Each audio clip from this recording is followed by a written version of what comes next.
Hello and welcome.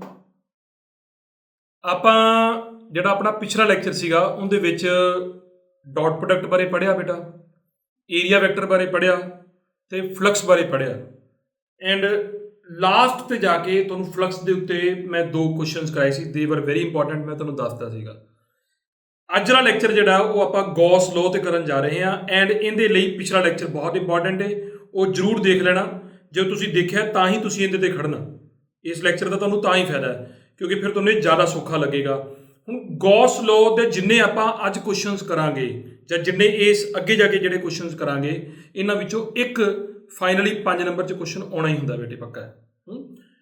100% ਹੈ, ਮਤਲਬ ਆਪਣੀ ਟੋਟਲ 3 ਡੈਰੀਵੇਸ਼ਨਸ ਨੇ ਐਂਡ ਪਲੱਸ ਗੌਸ ਲੋ ਦੇ ਬਾਰੇ ਸਮਝਣਾ, ਇਹ ਸਾਰਾ ਕੁਝ ਜਿਹੜਾ 5 ਨੰਬਰ 'ਚ ਆਊਗਾ ਇਹਨਾਂ 'ਚੋਂ। ਤਾਂ ਸ਼ੁਰੂ ਕਰਦੇ ਹਾਂ ਆਪਾਂ ਵਿਦਾਊਟ ਵੇਸਟਿੰਗ ਟਾਈਮ। ਹੁਣ ਗੌਸ ਲੋ ਕਹਿੰਦਾ ਕੀ ਹੈ?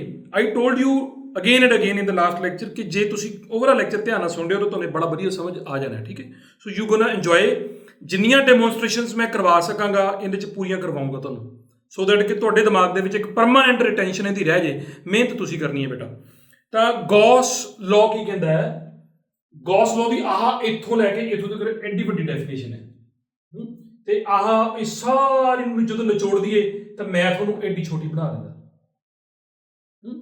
ਤਾਂ ਮੈਂ ਇਦਾਂ ਕਰਾਂਗਾ ਕਿ ਇੱਥੋਂ ਇਹਨੂੰ ਐਕਸਪਲੇਨ ਕਰਨਾ ਸ਼ੁਰੂ ਕਰਾਂਗਾ ਸੋ ਦੈਟ ਕਿ ਤੁਸੀਂ ਗੱਲ ਨੂੰ ਸਮਝ ਪਾਓ ਕਿ ਡੈਫੀਨੇਸ਼ਨ ਕੀ ਕਹਿੰਦੀ ਹੈ।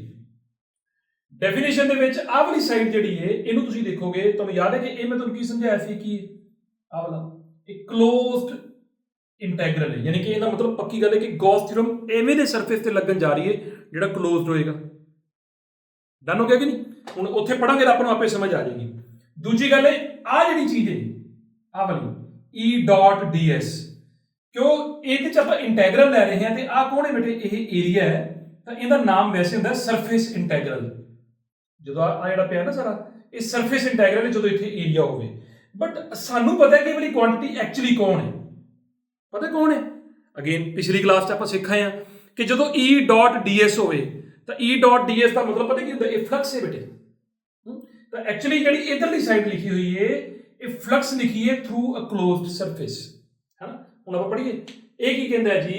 ਦੀ ਸਰਫੇਸ ਇੰਟੈਗਰਲ ਆਫ, ਆ ਬੜਾ ਇੰਪੋਰਟੈਂਟ ਹੈ, ਇਹਦੇ ਬਾਰੇ ਆਪਾਂ ਡਿਸਕਸ ਕਰਾਂਗੇ। Net electric field intensity produced by any source, ਯਾਨੀ ਕਿ ਆਹ ਇਲੈਕਟ੍ਰਿਕ ਫੀਲਡ ਜਿਹੜਾ ਹੈ ਇਹਦਾ ਆਪਾਂ ਸਰਫੇਸ ਇੰਟੈਗਰਲ ਲੈਣਾ ਹੈ। ਇਹ ਇਲੈਕਟ੍ਰਿਕ ਫੀਲਡ ਕਿੰਨੇ ਪ੍ਰੋਡਿਊਸ ਕੀਤਾ? ਕਿਸੇ ਨੇ ਵੀ ਕੀਤਾ ਹੋਵੇ, ਕਿਸੇ ਵੀ ਸੋਰਸ ਤੋਂ ਆਇਆ। ਐਂਡ ਕਿੱਥੇ ਲੈਣਾ ਬੇਟਾ? ਓਵਰ ਏ ਕਲੋਜ਼ਡ ਸਰਫੇਸ। ਜਿਹੜੇ ਸਰਫੇਸ ਤੇ ਲੈਣਾ ਉਹ ਕਿਵੇਂ ਦਾ ਹੋਣਾ ਚਾਹੀਦਾ? ਕਲੋਜ਼ਡ। ਤੇ ਉਹ ਕਿੰਨੇ ਬਰਾਬਰ ਹੁੰਦਾ ਉਹਦੀ ਗੱਲ ਕੀਤੀ ਹੈ।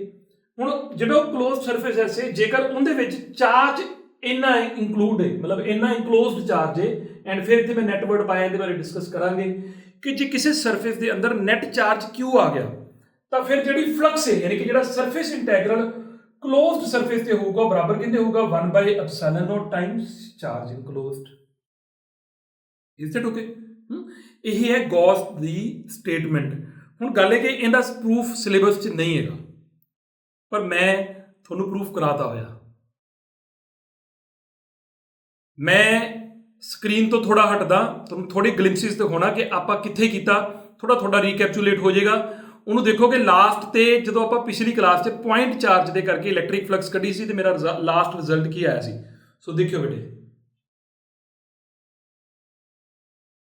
ਤਾਂ ਤੁਸੀਂ ਜੇ ਲਾਸਟ ਤੇ ਦੇਖ ਪਾ ਰਹੇ ਹੋ ਕਿ ਆਪਾਂ ਨੂੰ ਇਹ ਦਿਖ ਰਿਹਾ ਹੈ ਕਿ ਮੈਂ ਜਦੋਂ ਇੱਕ ਪੁਆਇੰਟ ਚਾਰਜ ਲਿਆ ਉਸ ਪੁਆਇੰਟ ਚਾਰਜ ਦੇ ਅਰਾਊਂਡ ਇੱਕ ਸਫੈਰੀਕਲ ਸਰਫੇਸ ਬਣਾਇਆ ਤੇ ਉਹਦੇ 'ਚ ਜਦੋਂ ਫਲਕਸ ਕੱਢੀ ਐਂਡ ਉੱਥੇ ਜਦੋਂ ਮੈਂ ਵੈਲਿਊ ਸਬਸਟੀਟਿਊਟ ਕੀਤੀਆਂ ਸਾਰੀਆਂ ਤਾਂ ਮੇਰਾ ਆਨਸਰ ਕੀ ਆਇਆ ਹੋਇਆ ਹੈ? ਕਿੰਨਾ ਆਇਆ ਹੈ? ਵੇਖੋ ਫਲਕਸ ਦਾ ਆਨਸਰ ਆਇਆ ਹੈ Q/ε0। ਇਸ ਦੈਟ ਓਕੇ? ਤਾਂ ਇਹਦਾ ਮਤਲਬ ਇਹ ਹੋਇਆ ਕਿ ਐਕਚੁਅਲੀ ਪ੍ਰੂਫ ਤਾਂ ਇਹਦਾ ਮੈਂ ਕਰਾਤਾ ਤੁਹਾਨੂੰ, ਇਜ਼ਨਟ ਇਟ? ਹੁਣ ਇਹ ਚੀਜ਼ ਆਪਾਂ ਦੇਖ ਚੁੱਕੇ ਹਾਂ। ਮੈਂ ਤੁਹਾਨੂੰ ਕੀ ਸਮਝਾਉਣਾ ਹੈ? ਆਹ ਤਾਂ ਗੌਸ ਦੀ ਥਿਊਰਮ ਹੋ ਗਈ ਬੇਟਾ, ਜੋ ਗੌਸ ਕਹਿੰਦਾ ਪ੍ਰੂਫ ਨਹੀਂ ਹੈਗਾ ਸੀ ਪਰ ਫਿਰ ਵੀ ਕਰਵਾਤਾ ਤੁਹਾਨੂੰ, ਓਕੇ। ਹੁਣ ਇਹ ਜੇ ਮੈਂ ਇਧਰਲੀ ਸਾਈਡ ਦੇਖਾਂ ਤਾਂ ਇਹਦੇ ਵਿੱਚ ਆਪਾਂ ਨੂੰ ਕੀ ਦਿੱਤਾ ਹੈ? ਆ ਚਾਰਜ। ਹੁਣ ਚਾਰਜ ਨੂੰ ਕਾਹਦੇ ਨਾਲ ਡਿਵਾਈਡ ਕੀਤਾ? ε0 ਨਾਲ। ਇਹਨਾਂ ਮਤਲਬ ਪੱਕੀ ਗੱਲ ਹੈ ਕਿ ਜੇ ਚਾਰਜ Q ਨੂੰ ਤੁਸੀਂ ਕਿਸੇ ਕਲੋਜ਼ਡ ਸਰਫੇਸ 'ਚ ਪਾਓ, ਚਾਹੇ ਉਹ ਭਾਵੇਂ ਇਦਾਂ ਦਾ ਸ਼ੇਪ ਦਾ ਹੋਵੇ, ਭਾਵੇਂ ਉਹ ਕਿਊਬ ਸ਼ੇਪ ਹੋਵੇ, ਭਾਵੇਂ ਕਿਊਬੋਇਡ ਹੋਵੇ, ਭਾਵੇਂ ਉਹ ਸਫੀਅਰ ਹੋਵੇ, ਇਧਰਲੀ ਸਾਈਡ ਤੇ ਸ਼ੇਪ ਦੀ ਕੋਈ ਇਨਫੋਰਮੇਸ਼ਨ ਨਹੀਂ ਹੈਗੀ।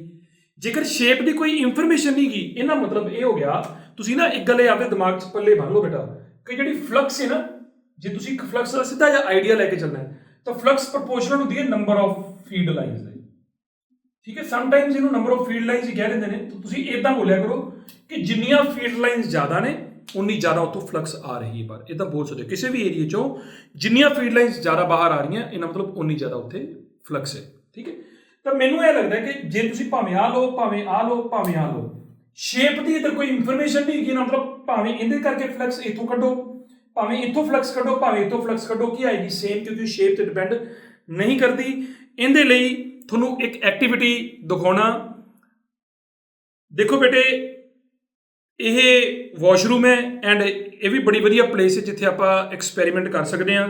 ਇਹ ਜਿਹੜਾ ਤੁਸੀਂ ਦੇਖ ਰਹੇ ਹੋ ਇਹ ਫਾਊਂਟੇਨ ਹੈ ਐਂਡ ਤੁਸੀਂ ਇੱਕ ਗੱਲ ਇਹ ਧਿਆਨ 'ਚ ਰੱਖਣੀ ਕਿ ਜਿਹੜਾ ਇਹ ਫਾਊਂਟੇਨ ਹੈ, ਇੱਕ ਇਹਦੀ ਲਿਮਿਟੇਸ਼ਨ ਹੈ ਕਿ ਇਹਦੇ ਤੋਂ ਜਿਹੜਾ ਫਲੋ ਹੈ ਸਾਨੂੰ ਪਤਾ ਕਿ ਸਿਰਫ ਹੇਠਾਂ ਨੂੰ ਹੀ ਆਏਗਾ, ਪਰ ਤੁਸੀਂ ਇਮੈਜਿਨ ਕਰ ਲਓ ਕਿ ਜਿਹੜਾ ਇਹਦੇ ਤੋਂ ਫਲੋ ਹੈ ਜੋ ਸਾਰੇ ਪਾਸੇ ਫੈਲਦਾ ਹੁੰਦਾ। ਤਾਂ ਹੁਣ ਮੈਂ ਕੀ ਕਰ ਰਿਹਾ ਕਿ ਜਿਹੜਾ ਇਹ ਪਾਣੀ ਛੱਡ ਰਿਹਾ, ਪਾਣੀ ਛੱਡਣ ਤੋਂ ਬਾਅਦ ਜਿਹੜਾ ਇਹਦੇ ਤੋਂ ਫਲੋ ਆ ਰਿਹਾ ਹੈ, ਇਹਨੂੰ ਅਲੱਗ-ਅਲੱਗ ਸ਼ੇਪਸ 'ਚ ਇਨਕਲੋਜ਼ ਕਰਕੇ ਦੇਖਦੇ ਹਾਂ। ਤਾਂ ਤੁਸੀਂ ਦੇਖਦੇ ਹੋ ਕਿ ਮੇਰੇ ਕੋਲ ਪਹਿਲਾਂ ਜਿਹੜੀ ਸ਼ੇਪ ਹੈ ਉਹ ਆਹ ਕਲੋਥ ਜਿਹੜਾ ਹੈ, ਮੈਂ ਇਹਨੂੰ ਪਹਿਲਾਂ ਛੋਟੇ ਜਿਹੇ ਹਿੱਸੇ ਨੂੰ ਉਹਦੇ ਨਾਲ ਲਾ ਕੇ ਦਿਖਾ ਰਿਹਾ ਤੁਹਾਨੂੰ।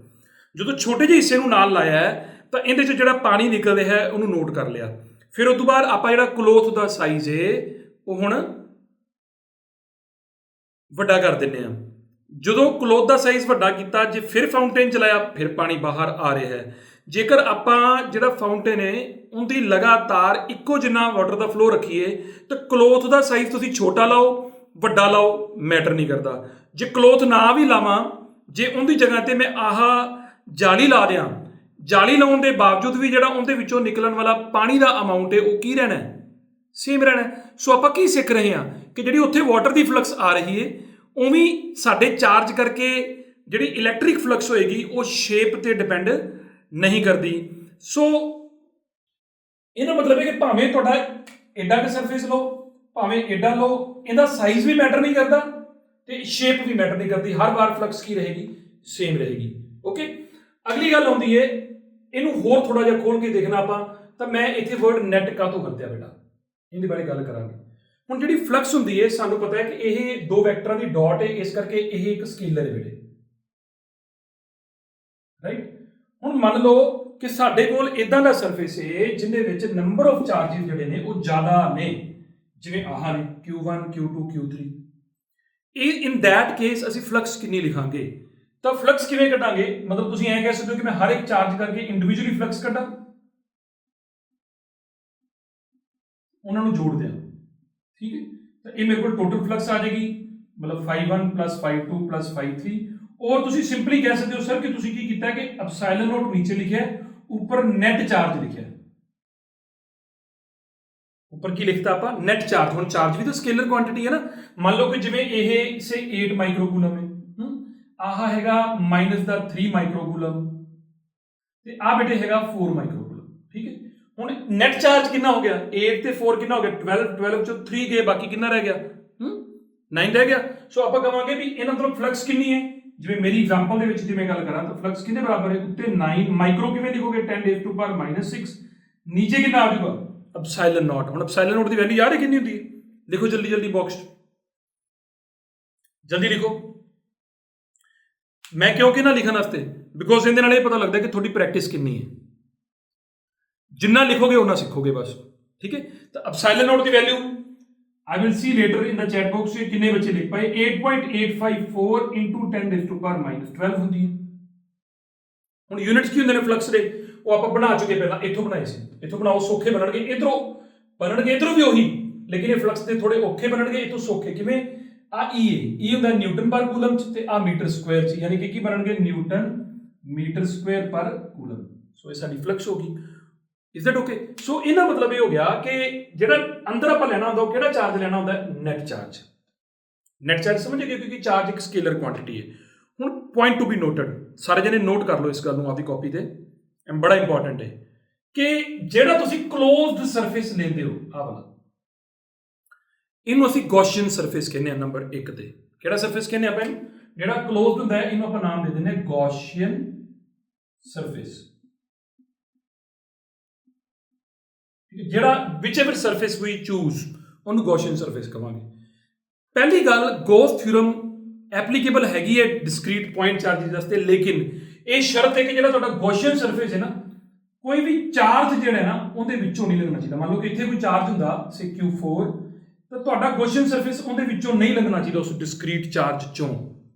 ਉਹਦਾ ਕਾਰਨ ਇਹ ਹੈ ਕਿ ਜਿਹੜੇ ਡਿਸਕ੍ਰੀਟ ਪੁਆਇੰਟ ਚਾਰਜ ਨੇ, ਪੁਆਇੰਟ ਚਾਰਜ ਦੇ ਉੱਪਰ ਫੀਲਡ ਡਿਫਾਈਨਡ ਨਹੀਂ ਹੁੰਦਾ ਬੇਟੇ, ਉੱਥੇ ਬਹੁਤ ਅਬਰਪਟ ਬਿਹੇਵੀਅਰ ਆਉਂਦਾ। ਸੋ ਇਸ ਕਰਕੇ ਆਪਾਂ ਕਿਸੇ ਵੀ ਗੌਸੀਅਨ ਸਰਫੇਸ ਨੂੰ ਕਿਸੇ ਪੁਆਇੰਟ ਚਾਰਜ ਚੋਂ ਨਹੀਂ ਲੰਘਾਉਣਾ ਕਰਨਾ। ਇਹਨੂੰ ਕੋ ਭਾਈ ਸਾਹਿਬ ਜਾਂ ਤਾਂ ਇੱਧਰ ਹੋ ਜਾਓ ਜਾਂ ਇੱਧਰ ਹੋ ਜਾਓ, ਠੀਕ ਹੈ, ਜਾਂ ਤਾਂ ਘਰ ਦੇ ਅੰਦਰ ਹੋ ਜਾਓ ਜਾਂ ਘਰ ਤੋਂ ਬਾਹਰ ਹੋ ਜਾਓ, ਇੱਥੇ ਦਹਲੀਜ਼ ਤੇ ਤੁਸੀਂ ਨਹੀਂ ਰਹਿ ਸਕਦੇ, ਤੁਸੀਂ you are not allowed to stay here. Is that okay? So ਪਹਿਲਾ ਪੁਆਇੰਟ ਕੀ ਹੋਇਆ ਕਿ ਜਿਹੜਾ ਆ ਸਰਫੇਸ ਹੈ ਇਹਨੂੰ ਆਪਾਂ ਕੀ ਬੋਲਾਂ ਕਰਾਂਗੇ, ਗੌਸੀਅਨ ਸਰਫੇਸ। ਦੂਜਾ ਪੁਆਇੰਟ ਕੀ ਹੈ, ਜਿਹੜਾ ਇਹਦੇ ਅੰਦਰ ਚਾਰਜ ਹੈ ਉਹ ਕਿਹੜਾ, ਉਹ ਕੀ ਹੈ, ਸਕੇਲਰ ਕੁਆਂਟੀਟੀ ਦਾ ਆਪਾਂ ਕਿਹੜਾ ਲੈਣਾ ਕਰਨਾ, ਨੈਟ ਚਾਰਜ। ਤੀਜਾ ਪੁਆਇੰਟ ਕੀ ਆ ਗਿਆ ਕਿ ਜਿਹੜਾ ਸਾਡਾ ਪੁਆਇੰਟ ਚਾਰਜ ਹੈ, it should not lie on the Gaussian surface. Is that okay? So ਇਧਰਲੀ ਸਾਈਡ ਬਾਰੇ ਇਨਫੋਰਮੇਸ਼ਨ ਮੈਂ ਤੁਹਾਨੂੰ ਦੇ ਦਿੱਤੀ ਬੇਟਾ। ਹੁਣ ਅਗਲੀ ਗੱਲ, what if configuration is like this? ਜੇ ਆਪਣੇ ਕੋਲ ਇਦਾਂ ਦੀ ਕਨਫੀਗਰੇਸ਼ਨ ਹੈ, ਫਿਰ ਜੇ ਆਪਣੇ ਕੋਲ ਇਦਾਂ ਦੀ ਕਨਫੀਗਰੇਸ਼ਨ ਹੋਵੇ ਨਾ, ਤਾਂ ਯਾਨੀ ਕਿ ਕੁਝ ਚਾਰਜ ਅੰਦਰ ਹੋਣ ਕੁਝ ਬਾਹਰ ਹੋਣ। ਹੁਣ ਕੀ ਕਰੀਏ ਆਪਾਂ? ਹੁਣ ਇਨ ਦਿਸ ਕੇਸ ਜਿਹੜਾ ਆਹ ਵਾਲਾ ਆ ਚਾਰਜ ਹੈ, ਇਹ ਤਾਂ ਪੱਕੀ ਗੱਲ ਹੈ ਬੇਟੇ ਕਿ ਜਿਹੜਾ ਅੰਦਰ ਬੈਠਾ ਹੈ ਉਹ ਹੋਏ, ਸਿਰਫ ਅੰਦਰ। ਯਾਨੀ ਕਿ ਜੇ ਮੈਨੂੰ Q ਦੀ ਵੈਲਿਊ ਇੱਥੇ ਭਰਨੀ ਪੈ ਗਈ ਤਾਂ ਮੈਂ ਕੀ ਭਰਾਂਗਾ, Q1 plus Q2। ਨੋਟ ਕਰੀ ਚਲੋ ਬੇਟੇ, very very important things, very important, ਤੁਹਾਡਾ ਕਨਸੈਪਟ ਬਣ ਰਿਹਾ ਹੈ, ਧਿਆਨ ਚ ਰੱਖੋ। ਤਾਂ ਜਿਹੜਾ ਚਾਰਜ ਅੰਦਰ ਹੋਏਗਾ ਉਹ ਪੱਕਾ ਕੌਣ ਹੋਏਗਾ, Q1 plus Q2। ਐਂਡ ਜਿਹੜਾ ਇੱਥੇ ਫੀਲਡ ਹੈ ਇਸ ਜਗ੍ਹਾ ਤੇ ਇਹਦੇ ਸਰਫੇਸ, ਉਹ ਫੀਲਡ ਸਿਰਫ ਇਹਨਾਂ ਦੋਵਾਂ ਦਾ ਨਹੀਂ ਹੈਗਾ, ਫੀਲਡ ਦਾ ਇਹਨਾਂ ਦਾ ਵੀ ਹੋਏਗਾ। ਸੋ ਜਦੋਂ ਤੁਸੀਂ ਗੌਸ ਥਿਊਰਮ ਲਾਉਣੀ ਹੁੰਦੀ ਹੈ, ਜਿਹੜੀ ਇਹਦੀ ਆਹ ਰਾਈਟ ਸਾਈਡ ਹੈ, ਇਹਦੇ ਚ ਜਿਹੜਾ ਚਾਰਜ ਆਉਂਦਾ ਹੈ ਇਹ ਵਿਦ ਇਨ ਦਾ ਗੌਸੀਅਨ ਸਰਫੇਸ ਆਉਂਦਾ ਹੈ।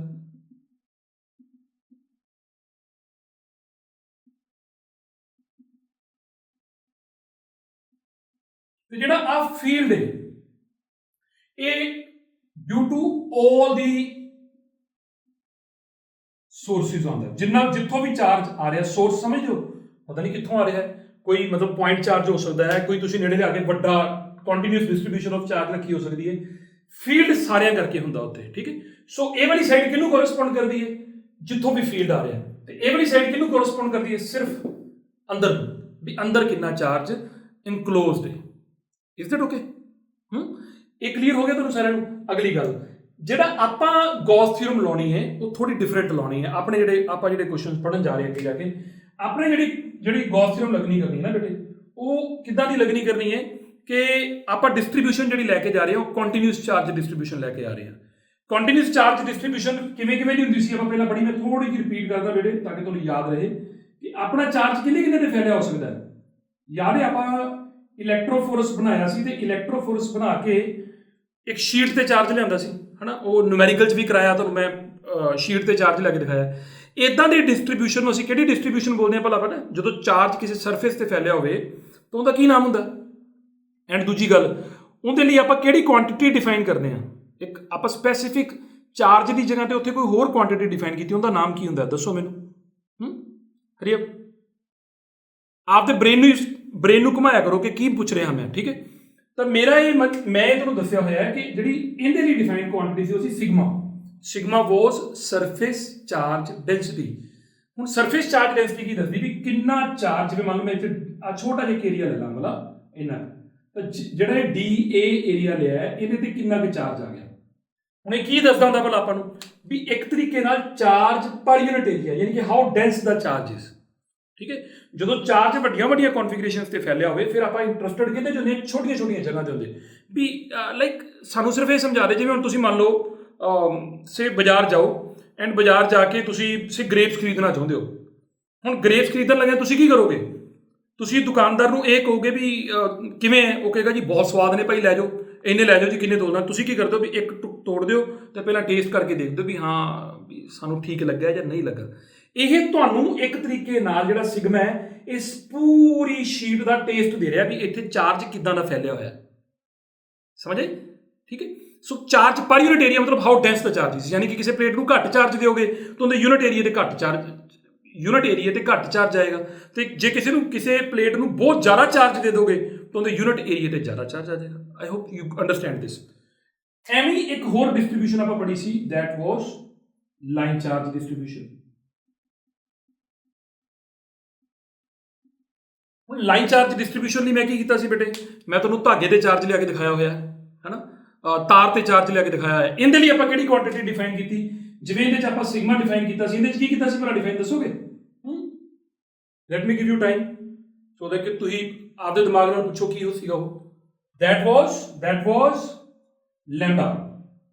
lambda ਨੂੰ ਅਸੀਂ ਕੀ ਬੋਲਦੇ ਹਾਂ, linear charge density. And lambda ਕਿੰਨੇ ਬਰਾਬਰ ਹੋਏਗਾ, ਉਹ ਬਰਾਬਰ ਹੁੰਦਾ dq divided by dl। Is that okay? dq divided by dl, ਯਾਨੀ ਕਿ ਚਾਰਜ ਪਰ ਯੂਨਿਟ ਲੈਂਥ, ਕਿਉਂਕਿ ਹੁਣ ਲੈਂਥ ਤੇ ਫੈਲਿਆ ਹੋਇਆ ਹੈ। ਓਕੇ। ਐਂਡ ਇੱਕ ਮੈਂ ਹੋਰ ਖਾਸ ਗੱਲ ਦੱਸਦਾ, ਮੈਂ ਤੁਹਾਨੂੰ ਇਹ ਬੋਲਿਆ ਕਿ ਜਿਹੜਾ ਗੌਸੀਅਨ ਸਰਫੇਸ ਹੁੰਦਾ ਉਹ ਕਿਸੇ ਪੁਆਇੰਟ ਚਾਰਜ ਚੋਂ ਨਹੀਂ ਲੰਘਦਾ ਜਦੋਂ ਡਿਸਕ੍ਰੀਟ ਹੋਣ। ਇਹ ਨਾ ਹੋਵੇ ਕਿਤੇ ਤੁਹਾਡੇ ਚੋਂ, ਵੈਸੇ ਕਈ ਬੱਚੇ ਹੋ ਸਕਦਾ ਸੋਚਣ ਵੀ ਨਾ, ਬਟ ਮੈਂ ਪਹਿਲਾਂ ਹੀ ਦੱਸ ਦੇਣਾ ਚਾਹੁੰਦਾ ਕਿ ਜਿਹੜੇ ਆਹ ਵਾਲੇ ਸਰਫੇਸਿਸ ਹੋਣਗੇ ਜਿਨ੍ਹਾਂ 'ਚ ਚਾਰਜ ਦੀ ਡਿਸਟ੍ਰੀਬਿਊਸ਼ਨ ਕੰਟੀਨਿਊਸ ਹੁੰਦੀ ਹੈ, ਇਨ ਦੀਜ਼ ਕੇਸਿਸ ਮੈਂ ਗੌਸੀਅਨ ਸਰਫੇਸ ਨੂੰ ਇਹਨਾਂ ਦੇ ਵਿੱਚੋਂ ਲੰਘਾ ਲੈਣਾ ਕਰਨਾ ਹੈ। ਠੀਕ ਹੈ, ਕਾਰਨ ਉਹਦਾ ਸੋਚ ਸਕਦੇ ਹੋ ਕਿਉਂ? ਮੈਂ ਇਹ ਕਹਿ ਰਿਹਾ ਕਿ ਜਦੋਂ ਸ਼ੀਟਸ ਲਵਾਂਗਾ, ਜਦੋਂ ਲਾਈਨ ਚਾਰਜ ਲਵਾਂਗਾ, ਤੇ ਉਹਨਾਂ ਵਿੱਚੋਂ ਗੌਸੀਅਨ ਸਰਫੇਸ ਨੂੰ ਮੈਂ ਲੰਘਾ ਲੈਣਾ ਕਰਨਾ ਹੈ। ਵਾਈ?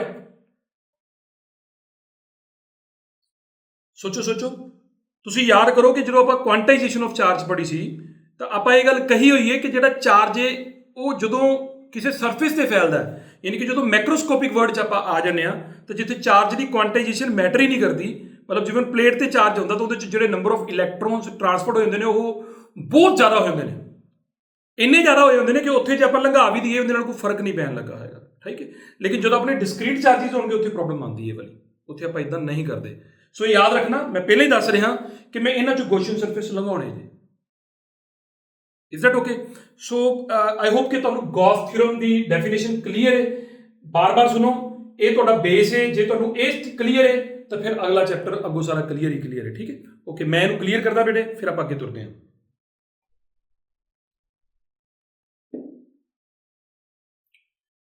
ਸੋ ਆਪਾਂ ਨੂੰ ਪਤਾ ਲੱਗ ਗਿਆ ਬੇਟੇ ਕਿ ਜਿਹੜੀ ਆਪਣੀ ਫਲਕਸ ਹੁੰਦੀ ਹੈ E ਡਾਟ ds ਦਾ ਸਰਫੇਸ, ਮਤਲਬ ਇਹ ਸਰਫੇਸ ਇੰਟੈਗਰਲ ਹੋ ਗਿਆ ਇਲੈਕਟ੍ਰਿਕ ਫੀਲਡ ਦਾ, ਇਹ ਬਰਾਬਰ ਹੈ q ਬਾਈ ਐਪਸੀਲਨ ਨੋਟ ਦੇ। ਇਹ ਸੈਂਟਰ ਆਫ ਅਟਰੈਕਸ਼ਨ ਹੋਣਾ ਚਾਹੀਦਾ ਅੱਜ ਦੇ ਆਪਣੇ ਸਾਰੇ ਕੰਮ ਦਾ। ਪਹਿਲੇ ਨੰਬਰ ਤੇ ਮੈਂ ਇਹ ਇੱਕ ਨੂਮੈਰੀਕਲ ਕਰਨ ਲੱਗਾ। ਆਪਣੇ ਕੋਲ ਕੀ ਹੈ ਬੇਟੇ ਕਿ ਇੱਕ ਚਾਰਜ ਹੈ q। ਉਹ ਚਾਰਜ ਕੀ ਕਰਦਾ ਹੈ ਕਿ ਉਹਦੇ ਤੋਂ a/2 ਡਿਸਟੈਂਸ ਦੂਰ ਇੱਕ ਸਕੁਅਰ ਸ਼ੀਟ ਇਦਾਂ ਕਰਕੇ, ਐਂਡ ਉਹਦੀ ਸਾਈਡ ਕਿੰਨੀ ਹੈ a। ਇਸ q ਚਾਰਜ ਕਰਕੇ a/2 ਡਿਸਟੈਂਸ ਤੇ ਆਪਾਂ ਇਸ ਸ਼ੀਟ ਚੋਂ ਫਲਕਸ ਕੱਢਣੀ ਕਿੰਨੀ ਹੈ। This is a very elegant and very simple question. ਜਦੋਂ ਆਪਾਂ ਗੌਸ ਥਿਊਰਮ ਦੀ ਗੱਲ ਕਰੀਏ ਤਾਂ ਕਿਵੇਂ ਕੱਢਾਂ ਇਹਨੂੰ ਦੱਸੋ।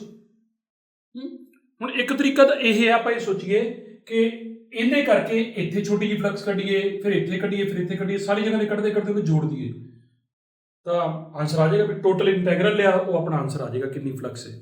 ਬਟ ਇਹਦਾ ਇੱਕ ਸੌਖਾ ਢੰਗ ਬਹੁਤ ਵਧੀਆ ਬੇਟੇ। ਕਿਵੇਂ ਦਾ ਸੌਖਾ ਢੰਗ ਹੈ ਕਿ ਉਹ ਫਿਰ ਆਈਨਸਟਾਈਨ ਵਾਲੀ ਗੱਲ ਆ ਗਈ ਕਿ ਕੀ ਇੰਪੋਰਟੈਂਟ ਹੁੰਦਾ ਨੌਲੇਜ ਤੋਂ। ਨੌਲੇਜ ਨਾਲੋਂ ਜ਼ਿਆਦਾ ਇੰਪੋਰਟੈਂਟ ਕੀ ਹੈ? ਇਮੈਜੀਨੇਸ਼ਨ ਹੈ। ਇਫ ਯੂ ਕੈਨ ਇਮੈਜਿਨ ਤਾਂ ਤੁਹਾਨੂੰ ਵੈਸੇ ਸਾਇੰਸ ਬਹੁਤ ਸੌਖੀ ਲੱਗਣ ਲੱਗ ਪੈਂਦੀ ਹੈ ਨਾ। ਤਾਂ ਇਮੈਜੀਨੇਸ਼ਨ ਕਿਵੇਂ ਦੀ ਕਰਨੀ ਆਪਾਂ ਕਿ ਜੇਕਰ ਆਹ a/2 ਡਿਸਟੈਂਸ ਤੇ ਹੈ, ਤੁਸੀਂ ਕੀ ਕਰੋ ਕਿ ਇੱਥੇ ਇੱਕ ਇਮੈਜਿਨਰੀ ਜਿਹੜਾ ਹੈ ਇਦਾਂ a ਸਾਈਡ ਦੀ, ਇੱਕ ਇਹਦੀ ਬੈਕ ਸਾਈਡ ਤੇ, ਸਮਝੋ ਮੈਂ ਕੀ ਬਣਾ ਰਿਹਾ, ਸਮਝ ਆ ਰਹੀ ਕੀ ਕੀਤਾ ਕਿ ਮੈਂ ਇਹਨੂੰ ਇੱਕ ਕਲੋਜ਼ਡ ਸਰਫੇਸ 'ਚ ਬੰਦ ਕਰ ਲਿਆ। ਠੀਕ ਹੈ, ਐਦਾਂ ਉੱਪਰ ਚੱਕ ਕੇ ਜਿਹਦੀ ਹਰ ਇੱਕ ਸਾਈਡ ਕਿੰਨੀ a। ਵੈਸੇ ਕੋਈ ਜ਼ਰੂਰੀ ਨਹੀਂ ਹੈਗਾ, ਬਟ ਇੱਕ ਵਾਰੀ ਇਦਾਂ ਇਮੈਜਿਨ ਕਰ ਲਓ। ਹੁਣ ਜੇਕਰ ਆਪਾਂ ਸਾਰੀਆਂ ਸਾਈਡਾਂ ਨੂੰ, ਮਤਲਬ ਆਹ ਸਕੁਅਰ ਸਾਰੀਆਂ ਸਾਈਡਾਂ ਨੂੰ ਐ ਚੱਕ ਲਿਆ, ਇੱਕ ਡੱਬਾ ਬੰਦ ਬਣਾ ਲਿਆ, ਇਸ ਡੱਬੇ ਦੇ ਅੰਦਰ ਕਿਉਂ ਚਾਰਜ ਬਿਠਾਤਾ? ਕਿਉਂ ਬਿਠਾਤਾ? ਗੌਸ ਕਹਿੰਦਾ ਮੈਂ ਤੁਹਾਡੀ ਹੈਲਪ ਕਰਨ ਆਵਾਂਗਾ। ਹੁਣ ਗੌਸ ਕਹਿੰਦਾ ਕਿ ਐਕਚੁਅਲੀ ਤੁਸੀਂ ਕੀ ਕੀਤਾ ਕਿ ਇਸ ਕਿਉ ਚਾਰਜ ਨੂੰ ਇੱਕ ਕਲੋਜ਼ਡ ਸਰਫੇਸ 'ਚ ਬੰਦ ਕਰ ਲਿਆ ਹੈ ਨਾ। ਓਕੇ, ਕਹਿੰਦਾ ਵੀ ਜਿਹੜਾ ਇਹ ਕਲੋਜ਼ਡ ਸਰਫੇਸ ਹੈ, ਜਿਹੜੀ ਇਹਦੇ 'ਚੋਂ ਫਲਕਸ ਹੋਏਗੀ ਉਹਦਾ ਨਾਮ ਤੁਸੀਂ ਰੱਖ ਲਓ, ਮੰਨ ਲਓ ਕੈਪੀਟਲ φ। ਤੁਹਾਨੂੰ ਕੈਪੀਟਲ φ ਜਿਹੜਾ ਉਹ ਕਿੰਨੇ ਬਰਾਬਰ ਹੋਊਗਾ? ਉਹ ਬਰਾਬਰ ਹੁੰਦਾ ਹੈ, ਕੀ ਸਮਝਾਉਂਦਾ ਕਿ ਜਿੰਨਾ ਚਾਰਜ ਇਨਕਲੋਜ਼ ਦੇ ਅੰਦਰ ਹੈ ਡਿਵਾਈਡਡ ਬਾਈ ਕੀ ਹੁੰਦਾ ਐਪਸੀਲਨ ਨੋਟ। ਉਹ ਕਹਿੰਦਾ ਜੇ ਆ ਕਿਊਬ ਲੋਗੇ ਨਾ ਕਿਊਬ, ਤਾਂ ਇਹਦੇ 'ਚੋਂ ਇੰਨੀ ਫਲਕਸ ਆਏਗੀ। ਅਸੀਂ ਕਿ ਓਕੇ, ਹੁਣ ਜਿਹੜਾ ਇਹ ਕਿਊਬ ਹੈ ਇਹ ਅੱਗੋਂ ਜਿਹੜਾ ਮੇਰਾ ਸਰਫੇਸ ਹੈ ਗਿਵਨ, ਉਵੇਂ ਦੇ ਇਹਦੇ 'ਚ ਕਿੰਨੇ ਜਣੇ ਹੁੰਦੇ ਨੇ ਭਲਾ? ਇਹਦੇ ਵਰਗੇ ਇਹਦੇ 'ਚ ਟੋਟਲ ਕਿੰਨੇ ਜਣੇ ਨੇ? ਜਿਵੇਂ ਕਮਰਾ ਇੱਕ ਕਿਊਬ ਸ਼ੇਪ ਦੇ ਹੋਵੇ ਤਾਂ ਜਿਹੜਾ ਫਰਸ਼ ਹੈ ਉਹਦੇ ਵਰਗੇ ਟੋਟਲ ਹੋਰ ਕਿੰਨੇ ਜਣੇ ਨੇ? 5 ਜਣੇ, ਕਿਉਂਕਿ ਇੱਕ ਕਿਊਬ 6 ਸਕੁਅਰਸ ਤੋਂ ਮਿਲ ਕੇ ਬਣਿਆ ਹੁੰਦਾ। ਸੋ 6 ਇਹਦਾ ਮਤਲਬ ਹੈ ਕਿ ਜਿਹੜੀ ਇਹ ਵਾਲੀ ਫਲਕਸ ਹੈ ਇਹ 6 ਦੇ 6 ਫੇਸਿਸ ਚੋਂ ਆ ਗਈ ਹੈ ਨਾ। ਇਸ ਚਾਰਜ ਨੇ ਇਲੈਕਟ੍ਰਿਕ ਲਾਈਨਸ ਆਫ ਫੋਰਸ ਸਾਰੇ ਪਾਸੇ ਭੇਜਣੀ ਹੈ, ਤਾਂ ਫਿਰ ਇੱਕ ਚੋਂ ਕਿੰਨੀ ਹੋਏਗੀ ਬੇਟੇ? ਸਿੰਗਲ ਚੋਂ ਕਿੰਨੀ ਹੋਏਗੀ? ਜੇ ਆਪਾਂ ਕਹਾਂਗੇ 6 ਚੋਂ ਇੰਨੀ ਹੈ ਆ ਵਾਲੀ 6 ਫੇਸਿਸ ਚੋਂ, ਤਾਂ ਇੱਕ ਚੋਂ ਕਿੰਨੀ ਹੋਏਗੀ? ਉਹ 5 ਡਿਵਾਈਡਡ ਬਾਈ ਕਿੰਨਾ ਆ ਜਾਏਗਾ? 6। ਆਈ ਹੋਪ ਤੁਸੀਂ ਗੱਲ ਨੂੰ ਸਮਝ ਗਏ ਮੇਰੀ, ਹੈ ਨਾ। ਉਦਾਂ ਆਪਾਂ ਨੂੰ +2 ਵਾਲੇ ਬੱਚਿਆਂ ਨੂੰ ਜਾਂ ਸਾਇੰਸ ਵਾਲੇ ਬੱਚਿਆਂ ਨੂੰ ਲਿਖਣ ਦੀ ਲੋੜ ਨਹੀਂ ਹੁੰਦੀ, ਅਸੀਂ ਲਿਖਾਂਗੇ ਇਹ ਕਿੰਨੇ ਚੋਂ ਫਲਕਸ ਹੈ? ਫਲਕਸ ਥਰੂ ਦ ਕਿਊਬ, ਠੀਕ ਹੈ।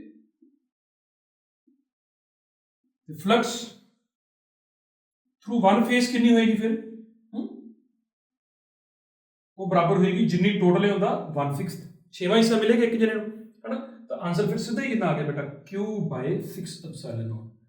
ਇਮੇਜਿਨੇਸ਼ਨ ਇੰਪੋਰਟੈਂਟ ਸੀਗੀ, ਤੇ ਇਮੇਜਿਨੇਸ਼ਨ ਨੇ ਕੀ ਕੀਤਾ? ਇੱਕ ਬਹੁਤ ਕੰਪਲਿਕੇਟਡ ਪ੍ਰੋਬਲਮ ਨੂੰ ਬਹੁਤ ਸੌਖਾ ਕਰਕੇ ਸਾਨੂੰ ਹੱਥ 'ਚ ਫੜਾਇਆ ਵੀ ਲੋ ਜੀ ਲੈ ਜਾਓ। ਓਕੇ, ਸੋ ਨੈਕਸਟ ਕੁਐਸਚਨ ਵੱਲ ਮੂਵ ਕਰਦੇ ਹਾਂ। ਦੇਖਦੇ ਹਾਂ ਕਿ ਤੁਹਾਡੇ 'ਚੋਂ ਕਿੰਨੇ ਜਣੇ ਇਮੇਜਿਨੇਸ਼ਨ ਕਰ ਸਕਦੇ ਨੇ। ਕੁਐਸਚਨ ਕੀ ਹੈ ਕਿ ਤੁਹਾਡੇ ਕੋਲ ਇੱਕ ਕਿਊਬ ਹੈ, ਇਸ ਵਾਰੀ ਫੁੱਲ ਫਲੈਜ ਕਿਊਬ ਦਿੱਤਾ ਹੋਇਆ ਹੈ, ਐਂਡ ਉਸ ਕਿਊਬ ਦੇ ਇੱਕ ਕਾਰਨਰ ਤੇ, ਇਸ ਕਾਰਨਰ ਤੇ ਸਿਮੈਟ੍ਰਿਕਲੀ ਪਲੇਸਡ ਚਾਰਜ ਹੈ ਕਾਰਨਰ ਤੇ। ਤੁਸੀਂ ਦੱਸਣਾ ਹੈ ਕਿ ਇਸ ਚਾਰਜ ਦੇ ਕਰਕੇ ਇਸ ਕਮਰੇ 'ਚੋਂ ਕਿੰਨੀ ਇਲੈਕਟ੍ਰਿਕ ਫਲਕਸ ਹੋਏਗੀ।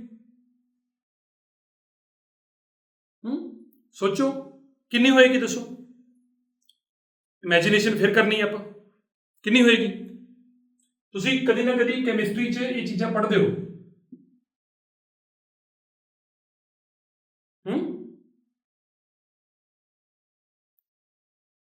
ਐਕਚੁਅਲੀ ਜਿਹੜਾ ਕਮਰੇ ਦਾ ਇੱਕ ਕਾਰਨਰ ਹੁੰਦਾ ਨਾ, ਜਿਵੇਂ ਮੈਂ ਤੁਹਾਨੂੰ ਪੜ੍ਹਾ ਰਿਹਾ, ਉਹ ਕਾਰਨਰ ਹੈ।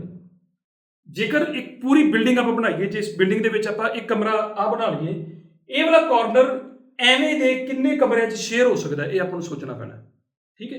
ਜੇਕਰ ਮੈਂ ਜਿਹੜੇ ਫਲੋਰ ਤੇ ਹੈਗਾ ਐਵੇਂ ਦੇ ਜੇ ਕਮਰੇ ਬਣਾਵਾਂ, ਇਹਦੇ ਪਿੱਛੇ ਕਮਰਾ ਬਣੇਗਾ 2 ਹੋ ਗਏ, ਇਹ ਜਿਵੇਂ ਇੱਕ ਰੂਮ ਹੈ, ਇਹਦੀ ਬੈਕ ਸਾਈਡ ਤੇ ਹੋ ਗਿਆ 2 ਹੀ ਉਧਰ ਬਣ ਗਏ, ਯਾਨੀ ਕਿ ਨੀਚੇ ਇਸ ਫਲੋਰ ਤੇ 4 ਕਮਰਿਆਂ ਦੇ ਵਿੱਚ ਆਹ ਕੋਨਾ ਸਾਂਝਾ ਹੋ ਗਿਆ। ਸਮਝ ਆ ਰਹੀ? ਇਸ ਤੇ ਬੈਕ ਤੇ ਕਮਰਾ ਬਣਿਆ, ਉਹਦੇ 2 ਇੱਧਰ ਬਣ ਗਏ, ਯਾਨੀ ਕਿ ਟੋਟਲ 1 2 3 4, ਠੀਕ ਹੈ। ਜੇ ਤੁਸੀਂ ਇਹਨੂੰ ਦੇਖਣਾ ਚਾਹੁੰਦੇ ਤਾਂ ਮੈਂ ਤੁਹਾਨੂੰ ਦਿਖਾ ਵੀ ਦੇਣਾ, ਬਟ ਆਈ ਐਪਰੀਸ਼ੀਏਟ ਕਿ ਜੇ ਤੁਹਾਨੂੰ ਉਵੇਂ ਸਮਝ ਆ ਜਾਏ ਤਾਂ ਅੱਛੀ ਗੱਲ ਹੈ। ਆਓਗੇ,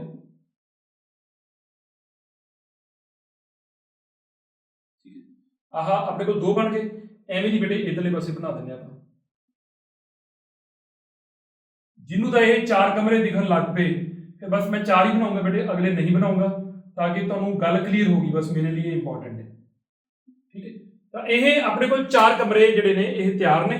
ਇਹਨਾਂ 4 ਕਮਰਿਆਂ ਦੇ ਵਿੱਚ ਆਹ ਵਾਲਾ ਕਾਰਨਰ ਹੁਣ ਇੱਕ ਵਾਰੀ ਸਾਂਝਾ ਹੈ ਜਿੱਥੇ ਚਾਰਜ ਕੀ ਹੋਏ, ਲੇਕਿਨ ਇਹਨਾਂ 4 ਕਮਰਿਆਂ ਦੇ ਉੱਤੇ ਵੀ 4 ਕਮਰੇ ਬਣਾਏ ਜਾ ਸਕਦੇ ਨੇ, ਯਾਨੀ ਕਿ ਜਿਹੜਾ ਆਹ ਵਾਲਾ ਕਾਰਨਰ ਹੈ ਉਹ ਐਵੇਂ ਦੇ, ਜਿਹੜਾ ਮੇਰਾ ਗਿਵਨ ਕਮਰਾ ਸੀ ਉਵੇਂ ਦੇ ਕਿੰਨੇ ਕਾਰਨਰ, ਕਿੰਨੇ 'ਚ ਸ਼ਿਫਟ ਹੋ ਸਕਦਾ, ਕਿੰਨੇ 'ਚ ਸ਼ੇਅਰ ਕੀਤਾ ਜਾ ਸਕਦਾ? ਟੋਟਲ 8 'ਚ। यानी कि ਇਹਦੇ ਤੋਂ ਨਿਕਲਣ ਵਾਲੀ ਫਲਕਸ ਉੱਪਰ ਵੀ ਜਾਏਗੀ ਬੇਟੇ, ਇੱਧਰ ਵੀ ਜਾਏਗੀ, ਇੱਧਰ ਵੀ ਜਾਏਗੀ, ਇੱਧਰ ਵੀ ਜਾਏਗੀ, ਸਾਰੇ ਪਾਸੇ ਜਾਏਗੀ। ਇਹਨਾਂ ਪੂਰੇ 8 ਦੇ 8 ਵਿੱਚੋਂ ਜਿਹੜੀ ਫਲਕਸ ਨਿਕਲੇਗੀ ਉਹ ਹੋਏਗੀ Q/ε ਨੋਟ, ਇਜ਼ਨਟ ਇਟ। ਤੇ ਫਿਰ ਇੱਕ ਚੋਂ ਕਿੰਨੀ ਨਿਕਲੇਗੀ?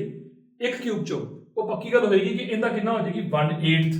ਤਾਂ ਫਿਰ ਜਿਹੜੀ ਇਹਦੇ 'ਚ ਫਲਕਸ ਹੋਏਗੀ, ਜੇ ਮੈਂ ਉਹਨੂੰ φ ਕੁਝ ਵੀ ਕਹਿ ਦਾਂ, φ ਡੈਸ਼ ਕਹਿ ਦਿੰਦੇ ਆ, ਤਾਂ ਕਿੰਨੇ ਬਰਾਬਰ ਹੋਏਗੀ? Q/8ε note. Is that okay? ਕਿਉਂਕਿ ਇੱਕ ਕਾਰਨਰ 8 ਕਮਰਿਆਂ 'ਚ ਸ਼ੇਅਰ ਹੁੰਦਾ, ਤਾਂ ਫਿਰ ਇਹਦਾ ਮਤਲਬ ਜਿਹੜੀ ਫਲਕਸ ਹੈ ਉਹ 1/8 ਰਹਿ ਜਾਏਗੀ। ਕਲੀਅਰ? ਅਗਲਾ ਕੁਐਸਚਨ ਕੀ ਹੈ ਬੇਟੇ ਕਿ ਆਪਣੇ ਕੋਲ ਚਾਰਜ ਹੈਗਾ, ਅੱਛਾ ਕੁਐਸਚਨ ਹੈ ਵਾਲਾ। ਇਸ ਚਾਰਜ ਨੂੰ ਆਪਾਂ ਇੱਕ ਸਫੈਰੀਕਲ ਗੌਸੀਅਨ ਸਰਫੇਸ 'ਚ ਰੱਖਿਆ, ਐਂਡ ਇਹ ਸਾਰੇ ਸਿਸਟਮ ਨੂੰ ਚੱਕ ਕੇ ਵਾਟਰ 'ਚ ਲੈ ਗਏ। ਜੇ ਤੁਸੀਂ ਸਾਰੇ ਸਿਸਟਮ ਨੂੰ ਵਾਟਰ 'ਚ ਲੈ ਜਾਓਗੇ ਤਾਂ ਫਿਰ ਫਲਕਸ ਕਿੰਨੀ ਨਿਕਲੇਗੀ, ਇਹ ਆਪਾਂ ਕੱਢ ਕੇ ਦੇਣੀ। ਹੁਣ ਸਾਡਾ ਗੌਸ ਲਾਅ ਸਾਨੂੰ ਸਮਝਾਉਂਦਾ ਹੈ ਕਿ ਜਿਹੜੀ ਫਲਕਸ ਹੁੰਦੀ ਨਾ ਉਹ ਬਰਾਬਰ ਹੁੰਦੀ ਕਿੰਨੇ? Q/ε ਨੋਟ ਦੇ। ਪਰ ਇਹ ਵਾਲਾ ਫਾਰਮੂਲਾ ਕਦੋਂ ਵੈਲਿਡ ਹੈ ਬੇਟੇ? ਭਾਵੇਂ ਅਸੀਂ ਟੀਚਰਸ ਲਿਖੀਏ ਭਾਵੇਂ ਨਾ ਲਿਖੀਏ, ਤੁਸੀਂ ਸਮਝ ਲਿਆ ਕਰੋ ਕਿ ਇਨੀਸ਼ੀਅਲੀ ਜਿਹੜੇ ਵੀ ਫਾਰਮੂਲੇ ਤੁਹਾਨੂੰ ਮਿਲਦੇ ਨੇ ਸਾਰੇ ਵੈਕਿਊਮ ਵਾਸਤੇ ਮਿਲਦੇ ਨੇ, ਠੀਕ ਹੈ। ਹੁਣ ਜੇ ਮੀਡੀਅਮ ਤੁਸੀਂ ਐਕਸੈਪਟ ਵੈਕਿਊਮ ਕੋਈ ਹੋਰ ਲਓਗੇ ਤਾਂ ਫਿਰ ਕੀ ਕਰਦੇ ਹੁੰਦੇ ਆਪਾਂ? ਇੱਥੇ ਐਪਸਾਈਲਨ ਨੋਟ ਦੀ ਜਗ੍ਹਾ ਤੇ ਕੀ ਆ ਜਾਂਦਾ ਹੁੰਦਾ? ਐਪਸਾਈਲਨ। ਐਂਡ ਇਹ ਵਾਲਾ ਐਪਸਾਈਲਨ ਜਿਹੜਾ ਹੁੰਦਾ ਹੈ ਇਹ ਕਿੰਨੇ ਬਰਾਬਰ ਹੁੰਦਾ ਪਤਾ? ਇਹ ਬਰਾਬਰ ਹੁੰਦਾ ਹੈ K ਟਾਈਮਸ ਐਪਸਾਈਲਨ ਨੋਟ। ਮੈਂ ਵੈਸੇ ਜੇ ਟੂ ਬੀ ਪ੍ਰੀਸਾਈਜ਼ ਆ ਬੇਟੇ ਆਪਾਂ ਰਿਲੇਸ਼ਨ ਪੜਿਆ ਹੋਇਆ, ਇਹ ਡਾਇਲੈਕਟ੍ਰਿਕ ਕਾਂਸਟੈਂਟ ਹੁੰਦਾ ਹੈ, ਇਹਨੂੰ ਅਸੀਂ ਰਿਲੇਟਿਵ ਪਰਮਿਟਿਵਿਟੀ ਵੀ ਕਹਿੰਦੇ ਆ। ਐਂਡ ਵਾਟਰ ਦੇ ਕੇਸ ਵਿੱਚ ਇਹ ਜਿਹੜੀ ਹੈ ਇਹ 80 ਜਾਂ 81 ਆਪਾਂ ਲੈਂਦੇ ਹਾਂ, ਠੀਕ ਹੈ। ਤਾਂ ਫਿਰ ਜਦੋਂ ਇੱਥੇ ਤੁਸੀਂ ਵੈਲਿਊ ਸਬਸਟੀਟਿਊਟ ਕਰੋਗੇ ਤਾਂ ਤੁਹਾਡੇ ਕੋਲ ਕੀ ਆਨਸਰ ਆਏਗਾ? ਜਦੋਂ ਵੈਲਿਊ ਸਬਸਟੀਟਿਊਟ ਕਰੋਗੇ Q ਦੀ ਵੈਲਿਊ ਕਿੰਨੀ ਦਿੱਤੀ ਹੋਈ ਹੈ, ਇਹਦਾ ਵੀ ਕਾਰਨ ਹੈ, ਮੈਂ ਆਪਣੀ ਵੈਲਿਊ ਲਿਖੀ ਜਿਹੜੀ 8.854 into 10⁻⁻6 ਇਹਨੇ ਕੂਲਮ। ਐਂਡ ਨੀਚੇ ਕੀ ਆਣਾ ਹੈ, ਕੈਪੀਟਲ K ਕਿੰਨਾ ਬੇਟੇ ਆਪਣਾ 81, ਤੇ ਐਪਸਾਈਲਨ ਨੋਟ ਆਪਾਂ ਹੁਣੇ ਲਿਖ ਕੇ ਹਟੇ ਆ, ਕਿੰਨਾ ਹੁੰਦਾ ਐਪਸਾਈਲਨ ਨੋਟ, ਹੁੰਦਾ 8.854 ਬੋਲਿਆ ਕਰੋ into 10⁻12। ਸਮਝ ਲੱਗੀ ਮੈਂ ਕਿਉਂ ਲਿਆ, ਮੈਂ ਆਪਦੀ ਕੈਲਕੂਲੇਸ਼ਨ ਸੌਖੀ ਕਰਨ ਨਹੀਂ ਲਿਆ। ਐਂਡ ਤੁਹਾਨੂੰ ਇੱਕ ਇੰਟਰਸਟਿੰਗ ਗੱਲ ਵੀ ਦੱਸਣੀ ਹੈ ਤਾਂ ਕਿ ਤੁਹਾਨੂੰ ਆਹ ਤੇ ਆਹ ਦੋਨੋਂ ਇਕੱਠੇ ਗਏ ਬੇਟੇ, ਓਕੇ। ਐਂਡ ਜਿਹੜੀ ਆਹ ਪਾਵਰ ਹੈ ਉੱਪਰ ਜਾ ਕੇ ਪਲੱਸ ਹੋ ਗਈ, -12 ਜਦੋਂ ਉੱਤੇ ਜਾ ਕੇ ਪਲੱਸ ਹੋਏਗਾ ਤਾਂ ਉੱਪਰ ਕਿੰਨਾ ਬਣ ਜਾਏਗਾ 10⁻6। ਕਿਹਨੂੰ ਸੋਲਵ ਕਰਨਾ ਰਹਿ ਗਿਆ ਬਾਕੀ, ਆ 1/81। ਹੁਣ ਤੁਹਾਨੂੰ 1/81 ਬਾਰੇ ਖਾਸ ਗੱਲ ਦੱਸਾਂ, ਜੋ ਤੁਸੀਂ 1/81 ਨੂੰ ਸੋਲਵ ਕਰੋਗੇ ਨਾ ਤਾਂ 1/81 ਬੜਾ ਪਿਆਰਾ ਨੰਬਰ ਜੀ, ਇਹਨੂੰ ਯਾਦ ਵੀ ਰੱਖ ਲਓ, ਆਹ ਜੀ। ਐਂਡ ਫਿਰ ਦੁਬਾਰਾ ਰਿਪੀਟ, ਸਾਰੇ ਡਿਜਿਟ ਹੀ ਆ ਜਾਂਦੇ ਨੇ, ਠੀਕ ਹੈ। 0 1 2 3 4 5 6 7 8 9 0 ਸਾਰੇ। ਇਹਦਾ ਮਤਲਬ ਇਹ ਕਿ ਚਲੋ ਵੈਸੇ ਗੱਲ ਕਰਦਾ, ਇੱਥੇ ਆਪਾਂ ਕੀ ਲਿਖਾਂਗੇ, ਇੱਥੇ ਤਾਂ ਸਿਰਫ ਆਪਾਂ ਥੋੜੀ ਲਿਖਾਂਗੇ 0.0123 ਲਿਖ ਲੈਂਦੇ ਆ। ਐਂਡ ਇਹ ਕਿੰਨਾ ਬਣ ਗਿਆ ਬੇਟੇ, ਇਹ ਯੂਨਿਟਸ ਕੀ ਬਣਨਗੇ, Newton metre square per coulomb, ਤੇ ਇਹ ਕਿੰਨਾ ਬਣ ਗਿਆ 1.23 into 10⁻, ਕਿੰਨਾ, ਜਦੋਂ ਦੋ ਇਧਰ ਡਿਜਿਟ ਸ਼ਿਫਟ ਕਰੀਏ ਤਾਂ ਪਾਵਰ ਘਟ ਜਾਂਦੀ, ਕਿੰਨੀ ਰਹੇਗੀ 4 ਇੰਨੇ newton metre square per coulomb. Is that okay. So ਇਹ ਆਪਣੇ ਕੋਲ ਫਲਕਸ ਆ ਗਈ। ਤਾਂ ਅੱਜ ਦਾ ਜਿਹੜਾ ਆਪਣਾ ਲਾਸਟ ਟੌਪਿਕ ਹੈ, ਐਂਡ ਇਹ 5 ਨੰਬਰ 'ਚ ਆਉਣ ਲਈ ਬੜਾ ਇੰਪੋਰਟੈਂਟ ਹੈ ਬੇਟੇ, ਧਿਆਨ ਨਾਲ ਸਮਝਣਾ, ਕਾਪੀ ਪੈਨ ਨਾਲ ਲੈ ਕੇ ਲਿਖ ਲੈਣਾ। ਲਾਸਟ ਤੇ ਬੜੀ ਪਿਆਰੀ ਆਪਾਂ ਇਹਦੀ ਡੈਮੋਨਸਟ੍ਰੇਸ਼ਨ ਵੀ ਕਰਕੇ ਦੇਖਾਂਗੇ, ਠੀਕ ਹੈ। ਸੋ ਕੁਐਸਚਨ ਕੀ ਹੈ ਕਿ ਆਪਾਂ ਇਲੈਕਟ੍ਰਿਕ ਫੀਲਡ ਇੰਟੈਂਸਿਟੀ ਕਰਨੀ ਹੈ at any point due to a charged conducting shell, but ਮੈਂ ਇੱਥੇ ਯੂਨੀਫਾਰਮਲੀ ਲਿਖਿਆ ਹੈ। ਉਂਝ ਕਲੀਅਰ ਹੋਣਾ ਚਾਹੀਦਾ ਕਿ ਜੇਕਰ ਮੇਰੇ ਕੋਲ ਇੱਕ ਸ਼ੈਲ ਹੈ, ਸ਼ੈਲ ਮਤਲਬ ਹੁੰਦਾ ਜਿਹੜਾ ਅੰਦਰੋਂ ਖਾਲੀ ਹੋਵੇ, ਜਿਵੇਂ ਇਹਦੇ ਤੇ ਚਾਰਜ ਦਿਆਂਗਾ ਤੇ ਜੇ ਕੰਡਕਟਰ ਹੈ ਤਾਂ ਆਟੋਮੈਟਿਕਲੀ ਪੱਕੀ ਗੱਲ ਹੈ ਕਿ ਉਹਨੇ ਯੂਨੀਫਾਰਮਲੀ ਹੀ ਫੈਲਣਾ ਹੈ ਸਰਫੇਸ ਤੇ, ਜੇ ਇਹ ਸਫੀਅਰ ਹੈ ਤਾਂ, ਠੀਕ ਹੈ। ਸਮਝਦੇ ਨੇ ਇਸ ਗੱਲ ਨੂੰ। ਸੋ ਆਪਾਂ ਨੂੰ ਕੀ ਹੈ ਕਿ ਆਪਾਂ ਮੰਨ ਲੈਂਦੇ ਹਾਂ ਕਿ ਬੇਟੇ ਆਹ ਉਹ ਕੰਡਕਟਿੰਗ ਸ਼ੈਲ ਹੈ, ਐਂਡ ਇਹਦਾ ਜਿਹੜਾ ਰੇਡੀਅਸ ਹੈ ਉਹ ਮੈਂ ਮੰਨ ਲੈਣਾ ਕਿ ਕੈਪੀਟਲ R ਹੈ, ਠੀਕ ਹੈ। ਹੁਣ ਇਸ ਸ਼ੈਲ ਨੂੰ ਆਪਾਂ ਪੋਜ਼ਿਟਿਵ ਚਾਰਜ ਦੇਤਾ ਬੇਟੇ, ਕਿਵੇਂ ਦੇਤਾ, ਕੁਐਸਚਨ, ਇਹ ਕੁਐਸਚਨ ਮੰਨਦਾ ਕੋਈ, ਆਪਾਂ ਨੂੰ ਪਤਾ ਹੈ ਕਿ ਆਪਾਂ ਚਾਰਜ ਕਿਵੇਂ ਦਿੰਦੇ ਆ, ਤਾਂ ਇਹਨੂੰ ਚਾਰਜ ਦੇਤਾ। ਤਾਂ ਹੁਣ ਜਿਹੜਾ ਐਟ ਐਨੀ ਪੁਆਇੰਟ ਲਿਖਿਆ ਹੋਇਆ ਉਹ ਕਿੱਥੇ ਹੈ, ਠੀਕ ਹੈ। ਹੁਣ ਇੱਥੇ ਆਪਣੀ ਚੁਆਇਸ ਹੁੰਦੀ ਬੇਟਾ, ਉਹ ਪੁਆਇੰਟ ਆਫ ਆਬਜ਼ਰਵੇਸ਼ਨ ਆਪਣਾ ਇਸ ਸ਼ੈਲ ਦੇ ਬਾਹਰ ਵੀ ਹੋ ਸਕਦਾ ਹੈ, ਇਸ ਸ਼ੈਲ ਦੇ ਸਰਫੇਸ ਤੇ ਵੀ ਹੋ ਸਕਦਾ ਹੈ, ਤੇ ਅੰਦਰ ਵੀ ਹੋ ਸਕਦਾ ਹੈ। ਸੋ ਇਹ ਕੁਐਸਚਨ 5 ਨੰਬਰ ਦਾ ਤਾਂ ਹੀ ਹੈ ਕਿਉਂਕਿ ਆਪਾਂ ਸਾਰੇ ਕੇਸ ਇਹਦੇ 'ਚ ਡਿਸਕਸ ਕਰਨੇ ਆ, okay. So first of all ਆਪਾਂ ਕੀ ਕੀਤਾ ਕਿ ਆਪਾਂ ਇੱਕ ਸਫੈਰੀਕਲ, ਐਂਡ ਇਹਨੂੰ ਤੁਸੀਂ ਸਾਰਿਆਂ ਨੂੰ ਲਿਖ ਕੇ ਆਉਣਾ ਹੈ, ਆਪਦੀ ਪ੍ਰੈਜੈਂਟੇਸ਼ਨ ਵਧੀਆ ਦੇਣੀ ਹੈ ਕਿ ਤੁਹਾਡੇ ਕੋਲ ਇੱਕ ਸ਼ੈਲ ਹੈ, ਉਹਦਾ ਜਿਹੜਾ ਰੇਡੀਅਸ ਹੈ ਉਹ ਕਿੰਨਾ ਹੈ, ਕੈਪੀਟਲ R ਹੈ, ਐਂਡ ਜਿਹੜੀ ਇਹਦੀ ਸਰਫੇਸ ਚਾਰਜ ਡੈਂਸਿਟੀ ਹੈ ਉਹ ਕਿੰਨੀ ਹੈ, ਸਿਗਮਾ ਹੈ। ਇਹ ਮੈਂ ਮੰਨ ਲਿਆ ਬੇਟਾ ਗੱਲਾਂ। ਹੁਣ ਆਪਾਂ ਕਰਨਾ ਕੀ ਚਾਹੁੰਦੇ ਹਾਂ, we wish to find electric field intensity at any point ਕਿਹੜੇ ਤੇ ਬੇਟੇ, P ਤੇ, such that ਕਿ ਹੁਣ P ਕਿੱਦਾਂ ਦਾ, ਹੁਣ P ਆਪਾਂ ਕਿਹਾ ਬਾਹਰ ਵੀ ਹੋ ਸਕਦਾ ਹੈ, ਸਰਫੇਸ ਤੇ ਵੀ ਹੋ ਸਕਦਾ ਹੈ, ਅੰਦਰ ਵੀ ਹੋ ਸਕਦਾ ਹੈ। ਬਰੋਡਲੀ ਮੈਂ ਇਹਨੂੰ ਦੋ ਕੇਸਿਸ 'ਚ ਡਿਵਾਈਡ ਕਰ ਰਿਹਾ, ਠੀਕ ਹੈ। ਫਿਰ ਇੱਕ ਜਿਹੜਾ ਤੀਜਾ ਕੇਸ ਰਹਿ ਜਾਏਗਾ ਸਰਫੇਸ ਵਾਲਾ ਆਪਣੇ ਵਿੱਚੋਂ ਆ ਜਾਏਗਾ, ਤਾਂ ਆਪਾਂ ਕਹਿੰਦੇ ਵੀ 2 cases arise। ਦੇਖਿਆ ਜੀ ਕਿੱਦਾਂ ਕਿੱਦਾਂ ਦੇ। ਕੇਸ 1 ਕਿ ਜਿਹੜਾ O ਤੋਂ ਲੈ ਕੇ P ਤੱਕ ਦਾ ਡਿਸਟੈਂਸ ਹੈ, ਜਿਵੇਂ ਇਹਨੂੰ O ਕਹਿਦਾ ਸੈਂਟਰ ਨੂੰ, ਤਾਂ ਜਿਹੜਾ ਪੁਆਇੰਟ ਆਫ ਆਬਜ਼ਰਵੇਸ਼ਨ ਹੈ ਉੱਥੋਂ ਤੱਕ ਦਾ ਜਿਹੜਾ ਡਿਸਟੈਂਸ, ਮੰਨ ਲਓ ਇੱਥੇ ਪੁਆਇੰਟ ਆਫ ਆਬਜ਼ਰਵੇਸ਼ਨ ਲੈ ਲਾ, ਤਾਂ ਜਿਹੜਾ ਸੱਚ ਦੈਟ ਕਿ ਕੇਸ 1 ਕੀ OP = R ਇਦਾਂ ਦਾ ਹੈ ਕਿ ਉਹ ਕੈਪੀਟਲ R ਤੋਂ ਵੱਡਾ ਹੈ। ਜਦ ਮੈਂ ਆਹ ਲਿਖਾਂ ਇਹਦਾ ਮਤਲਬ ਪੱਕੀ ਗੱਲ ਹੈ ਕਿ ਜੇ ਸਾਡਾ ਆਹ ਵਾਲਾ ਡਿਸਟੈਂਸ ਜਿਹਨੂੰ ਆਪਾਂ ਸਮਾਲ r ਕਿਹਾ ਹੈ, ਇਹ ਕੈਪੀਟਲ R ਤੋਂ ਵੱਡਾ ਹੋ ਗਿਆ ਤਾਂ ਅਸੀਂ ਪੱਕਾ ਬੇਟੇ ਬਾਹਰ ਹੋ ਗਏ, ਹਨਾ। ਗੱਲ ਨੂੰ ਕਹਿਦਾ ਢੰਗ ਸਮਝ ਗਏ। ਤੇ ਜੇ ਮੈਂ ਇੱਥੇ ਇਕੁਅਲ ਟੂ ਦਾ ਸਾਈਨ ਪਾ ਦਾਂ ਤਾਂ ਯਾਨੀ ਕਿ ਇਹਦਾ ਮਤਲਬ ਮੈਂ 2 ਗੱਲਾਂ ਇੰਕਲੂਡ ਕਰ ਲਈਆਂ, either capital R small r ਤੋਂ ਛੋਟਾ ਹੈ ਜਾਂ ਫਿਰ ਇਹ ਵੱਡਾ ਹੈ, ਐ ਕਹਿ ਲਓ। ਤਾਂ ਇਹਨਾਂ ਮਤਲਬ ਵਿੱਚ ਇਹ ਬਰਾਬਰ ਵੀ ਹੋ ਸਕਦੇ ਨੇ, ਜਦੋਂ ਇਹ ਬਰਾਬਰ ਹੋਣਗੇ ਯਾਨੀ ਕਿ ਸਰਫੇਸ ਤੇ ਆ ਜਾਏਗਾ, ਠੀਕ ਹੈ। ਸੋ ਇੱਕ 'ਚ ਹੀ ਮੈਂ 2 ਕੇਸ ਕਰ ਰਿਹਾ। ਹੁਣ ਜਦੋਂ ਇਹ ਵਾਲੀ ਗੱਲ ਹੈ, ਆਪਾਂ ਇਸ ਕੇਸ ਦੇ ਵਿੱਚ ਪਹਿਲੇ ਨੰਬਰ ਤੇ ਇੱਥੇ ਫੀਲਡ ਕੱਢਾਂਗੇ। ਹੁਣ ਕਿਸੇ ਵੀ ਜਗ੍ਹਾ ਤੇ ਪਹਿਲਾਂ ਤਾਂ ਇੱਕ ਮੈਥਡ ਦੇਖ ਲਓ, ਐਂਡ ਤੁਸੀਂ ਇੱਕ ਕੁਐਸਚਨ ਬਹੁਤ ਅੱਛਾ ਕਰਨਾ ਹੈ, ਬਾਕੀ ਦੇ 2 ਡੈਰੀਵੇਸ਼ਨ ਹੋਰ ਰਹਿ ਜਾਣਗੀਆਂ, ਉਹ ਤੁਹਾਨੂੰ ਆਪੇ ਸਮਝ ਆ ਜਾਣੀਆਂ। ਜਦੋਂ ਵੀ ਇਲੈਕਟ੍ਰਿਕ ਫੀਲਡ ਇੰਟੈਂਸਿਟੀ ਵਾਲਾ ਕੁਐਸਚਨ ਆਏਗਾ ਆਪਾਂ ਪਤਾ ਕੀ ਕਰਨਾ ਹੈ, ਆਪਾਂ ਫਲਕਸ ਕੱਢਣੀ ਹੈ। ਕੀ ਕੱਢਣੀ ਹੈ? ਫਲਕਸ। ਹੁਣ ਫਲਕਸ ਕਿਵੇਂ ਕੱਢ ਸਕਦੇ ਹਾਂ? ਤੁਹਾਨੂੰ ਫਲਕਸ ਦੇ ਦੋ ਫਾਰਮੂਲੇ ਆ ਗਏ ਬੇਟਾ। ਹੁਣ ਇੱਕ ਤਾਂ ਆਹ ਵਾਲਾ ਹੈ ਨਾ, ਇਹ ਸਰਫੇਸ ਇੰਟੈਗਰਲ ਹੈ। ਦੂਜਾ ਗੌਸ ਇਹ ਕਹਿੰਦਾ ਕਿ ਫਲਕਸ ਆ ਹੁੰਦੀ ਹੈ। ਸੋ ਇੰਡੀਵਿਜੂਅਲੀ ਆਪਾਂ ਦੋ ਤਰੀਕਿਆਂ ਨਾਲ ਫਲਕਸ ਕੱਢਣੀ ਕਰਨੀ ਹੈ, ਫਿਰ ਇਹਨਾਂ ਦੋਨਾਂ ਨੂੰ ਇਕੁਏਟ ਕਰ ਦੇਣਾ ਕਰਨਾ। ਇੱਥੋਂ ਆਪਾਂ ਈ ਕੱਢ ਲੈਣਾ ਕਰਨਾ। ਇਹ ਬਸ ਸਮਝ ਲਓ ਕਿ ਮੈਂ ਤੁਹਾਨੂੰ ਗੁਰਮੰਤਰ ਦਿੱਤਾ, ਇਹ ਬੈਸਟ ਹੈ। ਜੇ ਤੁਹਾਨੂੰ ਇਹ ਸਮਝ ਆ ਗਈ ਤਾਂ ਤੁਸੀਂ ਇਹ ਕੁਐਸਚਨ ਕਰ ਲੈਣੇ ਆ। ਦੁਬਾਰਾ ਫਿਰ ਸੁਣ ਲਓ, ਦੋ ਵਾਰੀ ਫਲਕਸ ਕੱਢਾਂਗੇ, ਫਲਕਸ ਨੂੰ ਕਰ ਦਾਂਗੇ ਇਕੁਏਟ, ਉੱਥੋਂ ਈ ਕੱਢ ਲੈਣਾ। ਆ ਯਾਦ ਰੱਖਣਾ, ਮੈਂ ਇਹੀ ਕਰਨ ਲੱਗਾ। ਸੋ ਪਹਿਲੇ ਨੰਬਰ ਤੇ ਆਪਾਂ ਕੀ ਕਰਦੇ ਹਾਂ, ਆਪਾਂ ਕਹਿੰਦੇ ਵੀ ਚੂਜ਼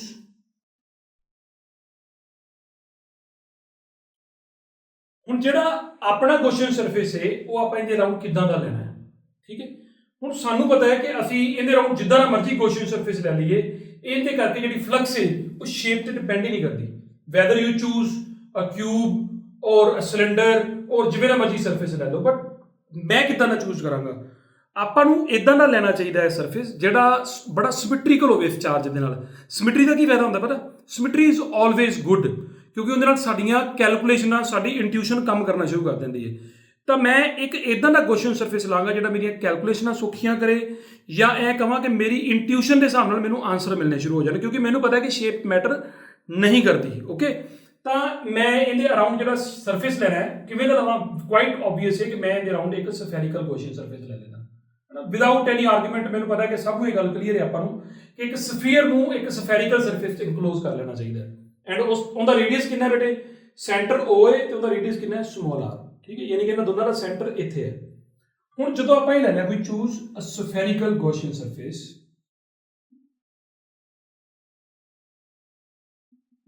ਕਿੱਦਾਂ ਦਾ ਲਿਆ ਤੁਸੀਂ ਭਲਾ ਗੌਸੀਅਨ ਸਰਫੇਸ ਨੂੰ? ਕੰਸੈਂਟ੍ਰਿਕ। ਸਵਾਦ ਤਾਂ ਹੈ ਬੇਟੇ ਡੈਮੋਨਸਟ੍ਰੇਸ਼ਨ ਦਾ ਉਦੋਂ ਪਸੰਦ ਆਏਗੀ ਤੁਹਾਨੂੰ ਜਦੋਂ ਤੁਹਾਨੂੰ ਸਮਝ ਆਏਗਾ ਸਾਰਾ। ਐਵੇਂ ਕੋਈ ਫਾਇਦਾ ਨਹੀਂ, ਉਵੇਂ ਤੋਂ ਜਾਦੂ ਲੱਗਣਾ ਤੁਹਾਨੂੰ। ਤਾਂ spherical Gaussian surface concentric with whom? Concentric with the sphere. ਠੀਕ ਹੈ, ਜਦੋਂ ਤੁਸੀਂ ਇਹ ਲੈ ਲਿਆ, ਹੁਣ ਇਸ ਤੋਂ ਬਾਅਦ ਆਪਾਂ ਇੱਥੋਂ ਕੱਢਣੀ ਫਲਕਸ। ਕਿਸੇ ਸਫੀਅਰ ਤੋਂ ਫਲਕਸ ਕਿਵੇਂ ਕੱਢੀ ਦੀ ਹੈ? ਸਾਨੂੰ ਪਤਾ ਹੈ ਕਿ ਫਲਕਸ ਕੱਢਣ ਦੇ ਲਈ ਪਹਿਲਾਂ ਇੱਕ ਛੋਟਾ ਜਿਹਾ ਏਰੀਆ ਲੈਣਾ ਪਏਗਾ।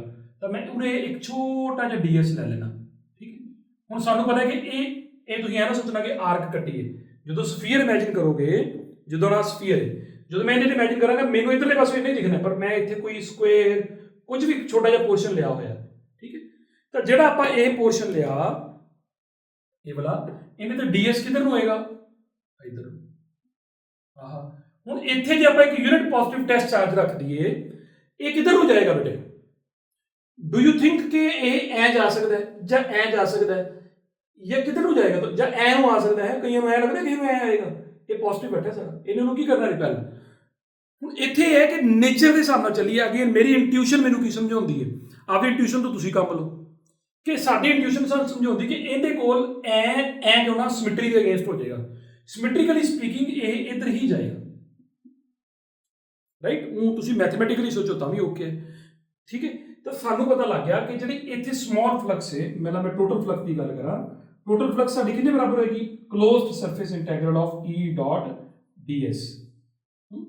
ਇਹਨੂੰ ਅੱਗੋਂ ਆਪਾਂ ਇਹਨੂੰ EDS, ਦੋਨਾਂ ਚ ਐਂਗਲ ਕਿੰਨੇ ਡਿਗਰੀ ਬੇਟਾ ਆਪਣਾ? cos 0। ਜਿਹੜਾ cos 0 ਕਿੰਨਾ ਹੋ ਗਿਆ? 1। ਤਾਂ ਕਿੰਨਾ ਹੋ ਗਿਆ ਹੁਣ? EDS। ਨਾਓ ਅਗਲੀ ਗੱਲ ਹੁੰਦੀ ਹੈ, ਸਾਡਾ ਗੌਸੀਅਨ ਸਰਫੇਸ ਇਸ ਕੇਸ 'ਚ ਇੰਨਾ ਪਿਆਰਾ ਹੈ ਕਿਉਂਕਿ ਅਸੀਂ ਹਰ ਵਾਰ ਡਿਸਟੈਂਸ ਸੇਮ ਲਿਆ। ਸਾਰੇ ਪਾਸੇ ਡਿਸਟੈਂਸ ਸੇਮ ਹੈ। ਇਹਦਾ ਮਤਲਬ ਭਾਵੇਂ ਮੈਂ ਇੱਥੇ E ਕੱਢਾਂ, ਭਾਵੇਂ ਇੱਥੇ E ਕੱਢਾਂ, ਭਾਵੇਂ ਇੱਥੇ E ਕੱਢਾਂ, ਮੈਗਨੀਚਿਊਡ 'ਚ what I am saying is magnitude, direction ਨਹੀਂ ਕਹਿ ਰਿਹਾ। ਮੈਗਨੀਚਿਊਡ 'ਚ ਜਿੰਨਾ E ਇੱਥੇ ਹੈ ਉਨਾ ਹੀ ਇੱਥੇ ਹੋਊਗਾ, ਉਨਾ ਹੀ ਇੱਥੇ ਹੋਊਗਾ। ਜੇਕਰ E ਫਿਕਸ ਰਹਿ ਰਿਹਾ ਤਾਂ ਫਿਰ ਆਪਾਂ E ਨੂੰ ਇੰਟੈਗਰਲ 'ਚ ਕੀ ਕੱਢ ਸਕਦੇ ਹਾਂ? ਬਾਹਰ। ਦੇਖਿਆ ਗੌਸੀਅਨ ਸਰਫੇਸ ਦਾ ਫਾਇਦਾ। ਜਦੋਂ ਆਪਾਂ E ਬਾਹਰ ਕੱਢਾਂਗੇ ਤਾਂ ਅੰਦਰ ਆਪਣੇ ਕੋਲ ਕੀ ਰਹਿ ਗਿਆ ਬੇਟੇ? ds closed. ਛੋਟੇ ਛੋਟੇ ਏਰੀਆਜ਼ ਦਾ ਸਮ ਓਵਰ ਸਾਰਿਆਂ ਦੇ ਉੱਤੇ, ਛੋਟੇ ਛੋਟੇ ਏਰੀਆਜ਼ ਦਾ ਜੋੜ ਕਰਨਾ ਸਾਰਿਆਂ ਦਾ। ਜਦੋਂ ਸਾਰਿਆਂ ਨੂੰ ਜੋੜਦੇ ਜਾਓਗੇ, ਆਪਾਂ ਇਹ ਪੜ੍ਹ ਚੁੱਕੇ ਹਾਂ, ਤਾਂ ਫਿਰ ਆਪਣੇ ਕੋਲ ਜਿਹੜੀ ਮੈਂ ਹਟਾ ਰਿਹਾ ਬੇਟੇ, ਤਾਂ ਜਿਹੜੀ ਆਪਣੀ ਜਿਹੜੀ ਫਲਕਸ ਉਹ ਕਿੰਨੇ ਬਰਾਬਰ ਆ ਗਈ? E ਇੰਟੂ ਆ ਜਿਹੜਾ ਏਰੀਆ ਬੇਟੇ ਕਿੰਨਾ ਬਣ ਗਿਆ? 4πr²। So first step I have done, ਮੈਂ ਇਹਨੂੰ ਸਟਾਰ ਇਕੁਏਸ਼ਨ ਬਣਾ ਦਿੰਦਾ। ਆਈ ਟੋਲਡ ਯੂ ਕਿ ਫਸਟ ਆਫ ਆਲ ਮੈਂ ਫਲਕਸ ਕੱਢਾਂਗਾ ਬਾਈ ਡੈਫੀਨੇਸ਼ਨ।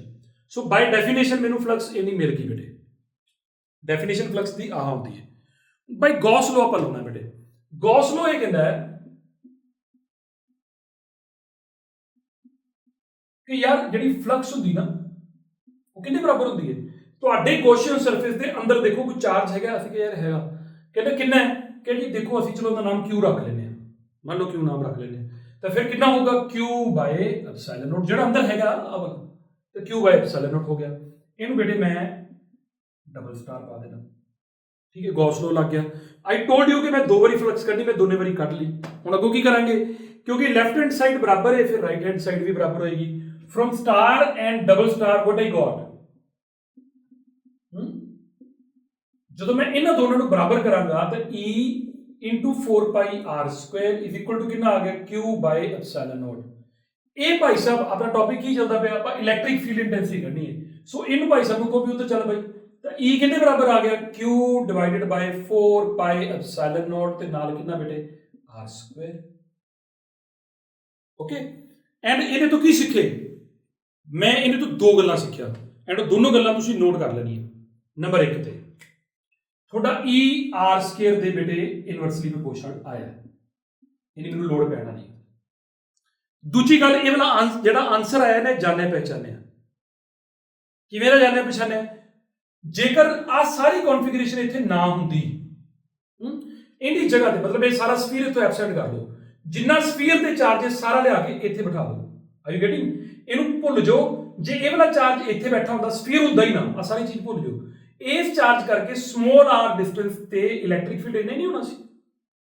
ਇਹਦਾ ਮਤਲਬ ਇਹ ਆ ਗਿਆ ਕਿ ਇਹ ਜਿਹੜਾ ਫਾਰਮੂਲਾ ਆ ਗਿਆ, ਇਹ ਆ ਗਿਆ same as that of a point charge,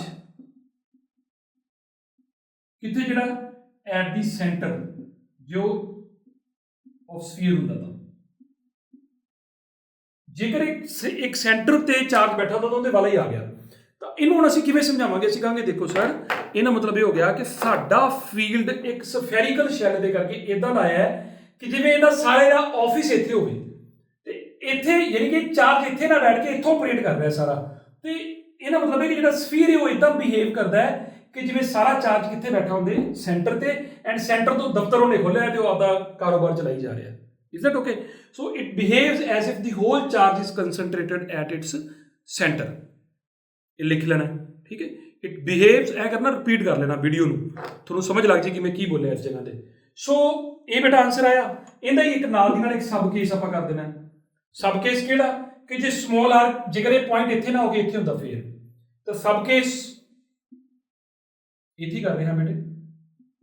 sub case ਕੀ ਹੈ ਕਿ ਜੇਕਰ ਸਮਾਲ r ਕੈਪੀਟਲ R ਦੇ ਬਰਾਬਰ ਹੋ ਜਾਂਦਾ, ਫਿਰ ਤੁਹਾਡਾ E ਕਿੰਨੇ ਬਰਾਬਰ ਹੁੰਦਾ, ਉਹ ਆਉਂਦਾ Q/4πε0 ਤੇ ਨਾਲ ਕਿੰਨਾ ਕੈਪੀਟਲ R² ਆਉਂਦਾ। ਐਂਡ ਮੈਨੂੰ ਇਹ ਲੱਗਦਾ ਹੈ ਕਿਉਂਕਿ r² ਜੇ ਅਸੀਂ ਯੂਨੀਵਰਸਲੀ ਪ੍ਰਪੋਰਸ਼ਨਲ ਵਾਲਾ, ਜਿਵੇਂ ਜਿਵੇਂ r ਵਧੇਗਾ ਉਵੇਂ ਉਵੇਂ E ਘਟੇਗਾ, ਤੇ ਜਿਵੇਂ ਜਿਵੇਂ r ਘਟੇਗਾ, ਹੁਣ ਧਿਆਨ ਨਾਲ, ਜਿਵੇਂ ਜਿਵੇਂ r ਘਟੇਗਾ ਉਵੇਂ ਉਵੇਂ E ਕੀ ਕਰੇਗਾ, ਵਧੇਗਾ। ਜਦੋਂ r ਨੂੰ ਘਟਾਉਂਦੇ ਘਟਾਉਂਦੇ ਘਟਾਉਂਦੇ ਤੁਸੀਂ ਘੱਟ ਤੋਂ ਘੱਟ ਕਿੰਨਾ ਲੈ ਸਕਦੇ ਹੋ, ਸਾਡੇ ਕੇਸ ਦੇ ਹਿਸਾਬ ਨਾਲ ਅਸੀਂ ਸਰਫੇਸ ਤੇ ਆ ਸਕਦੇ ਹਾਂ, ਯਾਨੀ ਕਿ ਜਦੋਂ r ਘਟਦਾ ਘਟਦਾ ਘਟ ਕੇ ਮਿਨੀਮਮ ਹੋ ਗਿਆ ਇੱਥੇ, ਉਦੋਂ ਸਾਡਾ E ਕੀ ਹੋ ਜਾਣਾ, ਮੈਕਸਿਮਮ। ਇਹਦਾ ਮਤਲਬ ਜਿਹੜਾ ਆਹ ਵਾਲਾ ਆਨਸਰ ਆਇਆ ਕੀ ਆਇਆ ਬੇਟੇ, ਮੈਕਸਿਮਮ ਆਇਆ। ਓਕੇ, ਕਲੀਅਰ ਹੋ ਗਈ ਗੱਲ। ਅਗਲੀ ਗੱਲ, ਇਸੇ ਸਬ ਕੇਸ ਨੂੰ ਥੋੜਾ ਜਿਹਾ ਹੋਰ ਵੀ ਤੋੜਨਾ ਆਪਾਂ। ਸਾਨੂੰ ਪਤਾ ਹੈ ਕਿ ਅਸੀਂ ਸਰਫੇਸ ਚਾਰਜ ਡੈਂਸਿਟੀ ਮੰਨੀ ਹੋਈ ਬੇਟੇ ਕਿੰਨੀ, ਸਿਗਮਾ, ਹੈਨਾ। ਸਾਨੂੰ ਪਤਾ ਹੈ ਕਿ ਸਿਗਮਾ ਕਿੰਨੇ ਬਰਾਬਰ ਹੁੰਦਾ, ਸ਼ਾਬਾਸ਼, ਸਿਗਮਾ ਕਿੰਨੇ ਬਰਾਬਰ ਹੁੰਦਾ, ਸਿਗਮਾ ਬਰਾਬਰ ਹੁੰਦਾ ਚਾਰਜ ਡਿਵਾਈਡਡ ਬਾਈ ਕੀ ਬੇਟੇ, ਏਰੀਆ। ਹੁਣ ਇਹ ਵਾਲਾ ਚਾਰਜ ਕਿਹੜੇ ਏਰੀਆ 'ਚ ਫੈਲਿਆ, ਸਾਰੇ ਤੇ। ਇਹ ਵਾਲਾ ਕਿਹੜੇ, ਇਹ ਕਿੰਨਾ ਏਰੀਆ ਹੋਊਗਾ, ਸਫੀਅਰ ਦਾ ਏਰੀਆ ਹੁੰਦਾ 4πr²। ਇਥੋਂ Q ਕਿੰਨੇ ਬਰਾਬਰ ਆ ਗਿਆ, ਉਹ ਆ ਗਿਆ ਸਿਗਮਾ into 4πr²। ਅਰੇ ਬੇਟੇ ਇਹਨੂੰ ਮੈਂ ਉਧਰ ਲੈ ਗਿਆ, ਇਹ ਸਾਰੀ ਵੈਲਿਊ ਚੱਕ ਕੇ ਇੱਥੇ ਭਰ ਦੋ। ਇਹਦਾ ਮਤਲਬ ਹੈ ਕਿ E ਕਿੰਨੇ ਬਰਾਬਰ ਆ ਗਿਆ, ਜਿਹੜਾ E ਮੈਕਸ ਹੈ ਤੁਹਾਡਾ ਸਰਫੇਸ ਤੇ, ਉਹ ਕਿੰਨੇ ਬਰਾਬਰ ਆ ਗਿਆ, ਸਿਗਮਾ into 4πr² ਡਿਵਾਈਡਡ ਬਾਈ ਕੌਣ, 4πε0r²। ਤਾਂ 4πr² ਤੇ 4πr² ਗਿਆ, ਸਾਡਾ ਆਨਸਰ ਕਿੰਨਾ ਆ ਗਿਆ, σ/ε0। ਫਿਕਸ ਆਨਸਰ ਆ ਗਿਆ। ਇਹਦਾ ਮਤਲਬ ਇਹ ਹੋ ਗਿਆ ਕਿ ਸਰਫੇਸ ਤੇ ਇੰਨੀ ਫੀਲਡ ਇੰਟੈਂਸਿਟੀ ਹੁੰਦੀ ਹੈ, ਇਹਨੂੰ ਯਾਦ ਕਰ ਲਓ, ਅੱਛੀ ਚੀਜ਼ ਹੈ, ਕਾਂਸਟੈਂਟ ਹੈ। ਇਜ਼ ਦੈਟ ਓਕੇ, ਪੱਕੀ ਗੱਲ ਹੈ। ਲਾਸਟ ਕੇਸ ਰਹਿ ਗਿਆ, ਜਗ੍ਹਾ ਥੋੜੀ ਹੈ, ਇੰਨੇ 'ਚ ਆਪਾਂ ਪੂਰਾ ਕਰ ਦੇਣਾ। ਕੇਸ 2 ਬੇਟੇ, ਕੇਸ 2 ਕੀ ਸੀ ਆਪਣਾ, ਸਾਡਾ ਪੁਆਇੰਟ ਆਫ ਆਬਜ਼ਰਵੇਸ਼ਨ ਇੱਥੇ ਨਾ ਹੋ ਕੇ ਅੰਦਰ ਹੁੰਦਾ। ਜੇਕਰ ਮੇਰਾ ਪੁਆਇੰਟ ਆਫ ਆਬਜ਼ਰਵੇਸ਼ਨ ਅੰਦਰ ਹੁੰਦਾ ਤਾਂ ਫਿਰ ਕੀ ਸਿਚੁਏਸ਼ਨ ਬਣਦੀ, ਉਹਦੀ ਗੱਲ ਕਰ ਲੈਂਦੇ ਹਾਂ। ਕਿਵੇਂ ਗੱਲ ਕਰੋਗੇ ਉਹਦੀ? ਤੁਸੀਂ ਕਹੋਗੇ ਦੇਖੋ ਸਾਡਾ ਸਫੀਅਰ ਤਾਂ ਜੀ ਉਹੀ ਹੈ ਨਾ, ਆਨ ਦਾ ਸੈਂਟਰ ਹੈ, ਇਹਦੇ ਤੇ ਚਾਰਜ ਕਿਹੜਾ ਸੀ? ਪੋਜ਼ਿਟਿਵ। ਲੇਕਿਨ ਇਸ ਵਾਰ whenever I do this ਮੈਨੂੰ ਇਹ ਲੱਗਦਾ ਕਿ ਸਵਾਦ ਵੀ ਬਹੁਤ ਹੁੰਦਾ, ਤੁਸੀਂ ਆਪਦੇ ਦਿਮਾਗ ਨਾਲ ਖੇਡ ਸਕਦੇ ਹੋ ਇਹਦੇ ਚ। ਹੁਣ ਮੇਰਾ ਪੁਆਇੰਟ ਜਿਹੜਾ ਨਾ ਉਹ ਕਿਤੇ ਇਸ ਜਗ੍ਹਾ ਦੇ ਅੰਦਰ ਆ ਗਿਆ ਬੇਟੇ, ਇੱਥੇ ਮੈਂ ਫੀਲਡ ਕੱਢਣਾ ਚਾਹੁੰਦਾ। ਕਿਵੇਂ ਕੱਢਾਂ?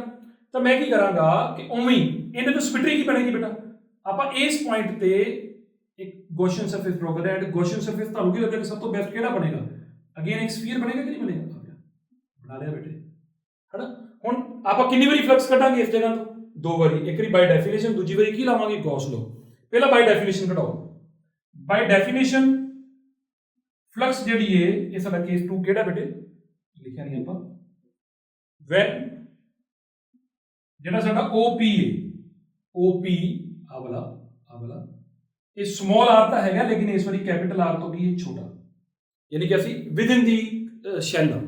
ਓਕੇ, ਹੁਣ ਇਨ ਦਿਸ ਕੇਸ ਬਾਈ ਡੈਫੀਨੇਸ਼ਨ ਸਾਡੀ ਫਲਕਸ ਕਿਹਦੇ ਬਰਾਬਰ ਆਏਗੀ? ਸਾਡੀ ਫਲਕਸ ਹੁੰਦੀ E dot ds। Okay, and ਤੁਸੀਂ ਮੈਨੂੰ ਇਹ ਦੱਸੋ ਉਰੇ ਇਲੈਕਟ੍ਰਿਕ ਫੀਲਡ ਦੀ ਡਾਇਰੈਕਸ਼ਨ ਕਿੱਧਰ ਹੋਏਗੀ? ਚਲੋ ਮੈਂ ਏਰੀਆ ਵੈਕਟਰ ਬਣਾਉਣ ਲੱਗਾ। ਏਰੀਆ ਵੈਕਟਰ ਤਾਂ ਆਪਾਂ ਨੂੰ ਪਤਾ ਹੈ ਕਿ ਆਪਾਂ ਐ ਲੈ ਲਿਆ, ਮੰਨ ਲਓ ਇਜ਼ ਇਟ ਓਕੇ। ਆਪਾਂ ਕਿਸੇ ਵੀ ਗੌਸੀਅਨ ਸਰਫੇਸ ਦੇ ਆਊਟਵਰਡ ਰਨ ਨਾਰਮਲ ਦੇ ਕ੍ਰਾਸ ਲੈਣੇ ਆ। ਹੁਣ ਮੈਨੂੰ ਇਹ ਦੱਸੋ ਵੀ ਇੱਥੇ ਰੱਖਿਆ ਯੂਨਿਟ ਪੋਜ਼ਿਟਿਵ ਟੈਸਟ ਚਾਰਜ ਕਿੱਧਰ ਜਾਏਗਾ? ਕਿ ਉਹ ਐ ਨੂੰ ਆਏਗਾ ਕਿ ਉਹ ਐ ਨੂੰ ਜਾਏਗਾ? ਜੇ ਮੈਂ ਤੁਹਾਡੀ ਜਗ੍ਹਾ ਤੇ ਹੋਵਾਂ ਤਾਂ ਮਤਲਬ ਇੱਕ ਲੇਮੈਨ ਨੂੰ ਇਹ ਲੱਗਣਾ ਚਾਹੀਦਾ ਹੈ ਕਿ ਸਰ ਵੀ ਇਹ ਇੱਥੋਂ ਇੱਧਰ ਨੂੰ ਜਾਏਗਾ, ਐਨ ਹਲਾ ਕਿਸੇ ਨੂੰ ਐ ਤਾਂ ਲੱਗਦਾ ਵੀ ਐ ਨੂੰ ਜਾਏਗਾ। ਸੋ ਮੈਂ ਐਵੇਂ ਮੰਨ ਲੈਂਦਾ ਕਿ ਐ ਨੂੰ ਜਾਏਗਾ, ਬਟ ਆਈ ਡੋਂਟ ਨੋ ਕਿ ਐਕਚੁਅਲੀ ਕਿੱਧਰ ਨੂੰ ਹੈ। ਤਾਂ ਮੈਂ ਇੱਕ ਵਾਰੀ, ਮੈਨੂੰ ਇਹ ਪਤਾ ਹੈ ਕਿ ਆਪਾਂ ਇਸ ਜਗ੍ਹਾ ਤੇ ਕਾਮਨ ਬੋਲਦੇ ਹੋਵਾਂਗੇ, ਤੁਹਾਨੂੰ ਵੀ ਇਹ ਲੱਗਦਾ ਹੋਊਗਾ ਤੇ ਮੈਂ ਵੀ ਉਵੇਂ ਮੰਨ ਲਿਆ। ਹਾਲਾਂਕਿ ਤੁਹਾਨੂੰ ਬੁੱਕਸ 'ਚ ਥੋੜਾ ਡਿਫਰੈਂਟ ਮਿਲੇਗਾ, ਠੀਕ ਹੈ। ਤਾਂ ਮੈਂ ਮੰਨ ਲਿਆ ਕਿ E ਐ ਨੂੰ ਹੈ। ਜੇ E ਐ ਨੂੰ ਹੈ, DS ਐ ਨੂੰ ਹੈ, ਤਾਂ ਦੋਨਾਂ 'ਚ ਐਂਗਲ ਕਿੰਨੀ ਡਿਗਰੀ ਬਣ ਗਿਆ ਬੇਟਾ? ਇਹ ਵਾਲਾ 180। ਤੇ ਜੇ 180 ਬਣ ਗਿਆ ਤਾਂ EDS cos 180 ਹੋ ਗਿਆ। cos 180 ਕਿੰਨਾ ਹੁੰਦਾ ਪਤਾ? cos 180 is -1। ਤਾਂ ਇਹਦਾ ਮਤਲਬ ਇਹ ਹੋ ਗਿਆ ਕਿ ਸਾਡੇ ਕੋਲ ਕਿੰਨਾ ਆ ਗਿਆ? ਹੁਣ ਇਹ ਬਣ ਗਿਆ EDS, ਤੇ ਜਿਹੜਾ ਮਾਈਨਸ ਸੀਗਾ ਉਹ ਬਾਹਰ ਕੱਢ ਲਿਆ। ਰਾਦਰ ਜੇ ਤੁਸੀਂ ਮੈਨੂੰ ਅਲਾਉ ਕਰੋ, ਮੈਨੂੰ ਇਹ ਲੱਗਦਾ ਕਿ ਇੱਕ ਚੀਜ਼ ਹੋਰ ਆਪਾਂ ਨੂੰ ਬਾਹਰ ਕੱਢ ਲੈਣੀ ਚਾਹੀਦੀ ਹੈ। ਸਿਮੈਟਰੀ ਆਰਗੂਮੈਂਟ ਇਹ ਕਹਿੰਦਾ ਕਿ ਇਸ ਪੂਰੇ ਸਰਫੇਸ ਤੇ E ਕੀ ਰਹੇਗਾ? ਸੇਮ। ਤਾਂ ਮੈਂ ਦੋ ਕੰਮ ਕਰਨ ਲੱਗਾ ਬੇਟੇ, ਇੱਕ ਤਾਂ cos 180 ਦੀ ਵੈਲਿਊ -1, ਇੱਕ E ਬਾਹਰ ਕੱਢਣ ਲੱਗਾ, ਅੰਦਰ ਕਿੰਨਾ ਰਹਿ ਗਿਆ? DS ਆ ਗਿਆ।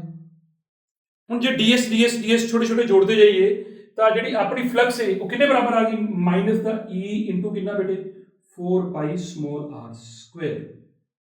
ਓਕੇ, ਦਿਸ ਵਾਸ ਬਾਈ ਡੈਫੀਨੇਸ਼ਨ। ਅਸੀਂ ਫਲਕਸ ਕੱਢ ਲਈ ਬੇਟਾ ਹੁਣ। Is that okay? ਹੁਣ ਅਗਲੀ ਗੱਲ ਆਉਂਦੀ ਹੈ ਕਿ ਬਾਈ ਗੌਸ ਲਾਅ ਫਲਕਸ ਕਿੰਨੇ ਬਰਾਬਰ ਹੋਏਗੀ? ਗੌਸ ਭਾਈ ਸਾਹਿਬ ਕਹਿੰਦੇ ਮੈਨੂੰ ਬੁਲਾ ਲਿਆ, ਮੇਰੀ ਕੰਡੀਸ਼ਨਾਂ ਲਾਓ ਤੇ ਆਨਸਰ ਕੱਢ ਲਓ। ਅਸੀਂ ਕਿਹਾ ਤੁਹਾਡੀਆਂ ਕੀ ਕੰਡੀਸ਼ਨਾਂ ਨੇ? ਗੌਸ ਨੂੰ ਪੁੱਛਿਆ। ਗੌਸ ਕਹਿੰਦਾ ਭਾਈ ਸਾਹਿਬ ਤੁਸੀਂ ਇਹ ਦੇਖੋ ਕਿ ਜਿਹੜਾ ਤੁਸੀਂ ਗੌਸੀਅਨ ਸਰਫੇਸ ਲਿਆ ਹੈ ਉਹਦੇ ਅੰਦਰ ਚਾਰਜ ਕਿੰਨਾ ਇਨਕਲੋਜ਼ਡ ਹੋਇਆ ਹੈ, ਅੰਦਰ ਦੇਖਿਓ ਕਿੰਨਾ ਚਾਰਜ ਆਇਆ। ਇਸ ਗੌਸੀਅਨ ਸਰਫੇਸ ਦੇ ਅੰਦਰ ਕਿੰਨਾ ਚਾਰਜ ਹੈ? ਇੱਥੇ ਅੰਦਰ ਤਾਂ ਕੋਈ ਚਾਰਜ ਹੀ ਨਹੀਂਗਾ। ਚਾਰਜ ਕਿੱਥੇ ਰਿਸਾਈਡ ਕਰਦਾ ਪਿਆ? ਉਹ ਤਾਂ ਸ਼ੈਲ ਦੇ ਸਰਫੇਸ ਤੇ ਹੈ। ਜੇ ਅੰਦਰ ਚਾਰਜ ਹੀ ਨਹੀਂਗਾ, ਇਹਦਾ ਮਤਲਬ ਇੱਥੇ ਤਾਂ ਭਾਈ 0 ਭਰਨਾ ਪੈਣਾ ਆਪਾਂ ਨੂੰ। ਜੇ 0 ਭਰੋਗੇ, 0 ਡਿਵਾਈਡਡ ਬਾਈ ਐਪਸਾਈਲਨ ਨੋਟ ਤੋਂ ਤਾਂ 0 ਹੋ ਗਿਆ, ਇਜ਼ਨਟ ਇਟ? ਹੁਣ ਜੇਕਰ ਤੁਸੀਂ ਆਪਾਂ ਕੋਈ ਇਕੁਏਸ਼ਨ ਨੰਬਰ ਪਾ ਲਈਏ, ਸੇ ਸਟਾਰ ਡੈਸ਼ ਪਾ ਲਈਏ ਤੇ ਇਹਨੂੰ ਡਬਲ ਸਟਾਰ ਡੈਸ਼ ਪਾ ਲਈਏ ਬੇਟੇ, ਇਥੋਂ ਕੀ ਸਮਝ ਆਈ ਸਾਨੂੰ ਦੋਨਾਂ ਤੋਂ? ਇਹਦੇ ਤੋਂ ਲੈਫਟ ਹੈਂਡ ਸਾਈਡ ਦੋਨਾਂ ਦੀ ਫਾਈ ਹੈ, ਰਾਈਟ ਹੈਂਡ ਸਾਈਡ ਬਰਾਬਰ ਹੋਏਗੀ।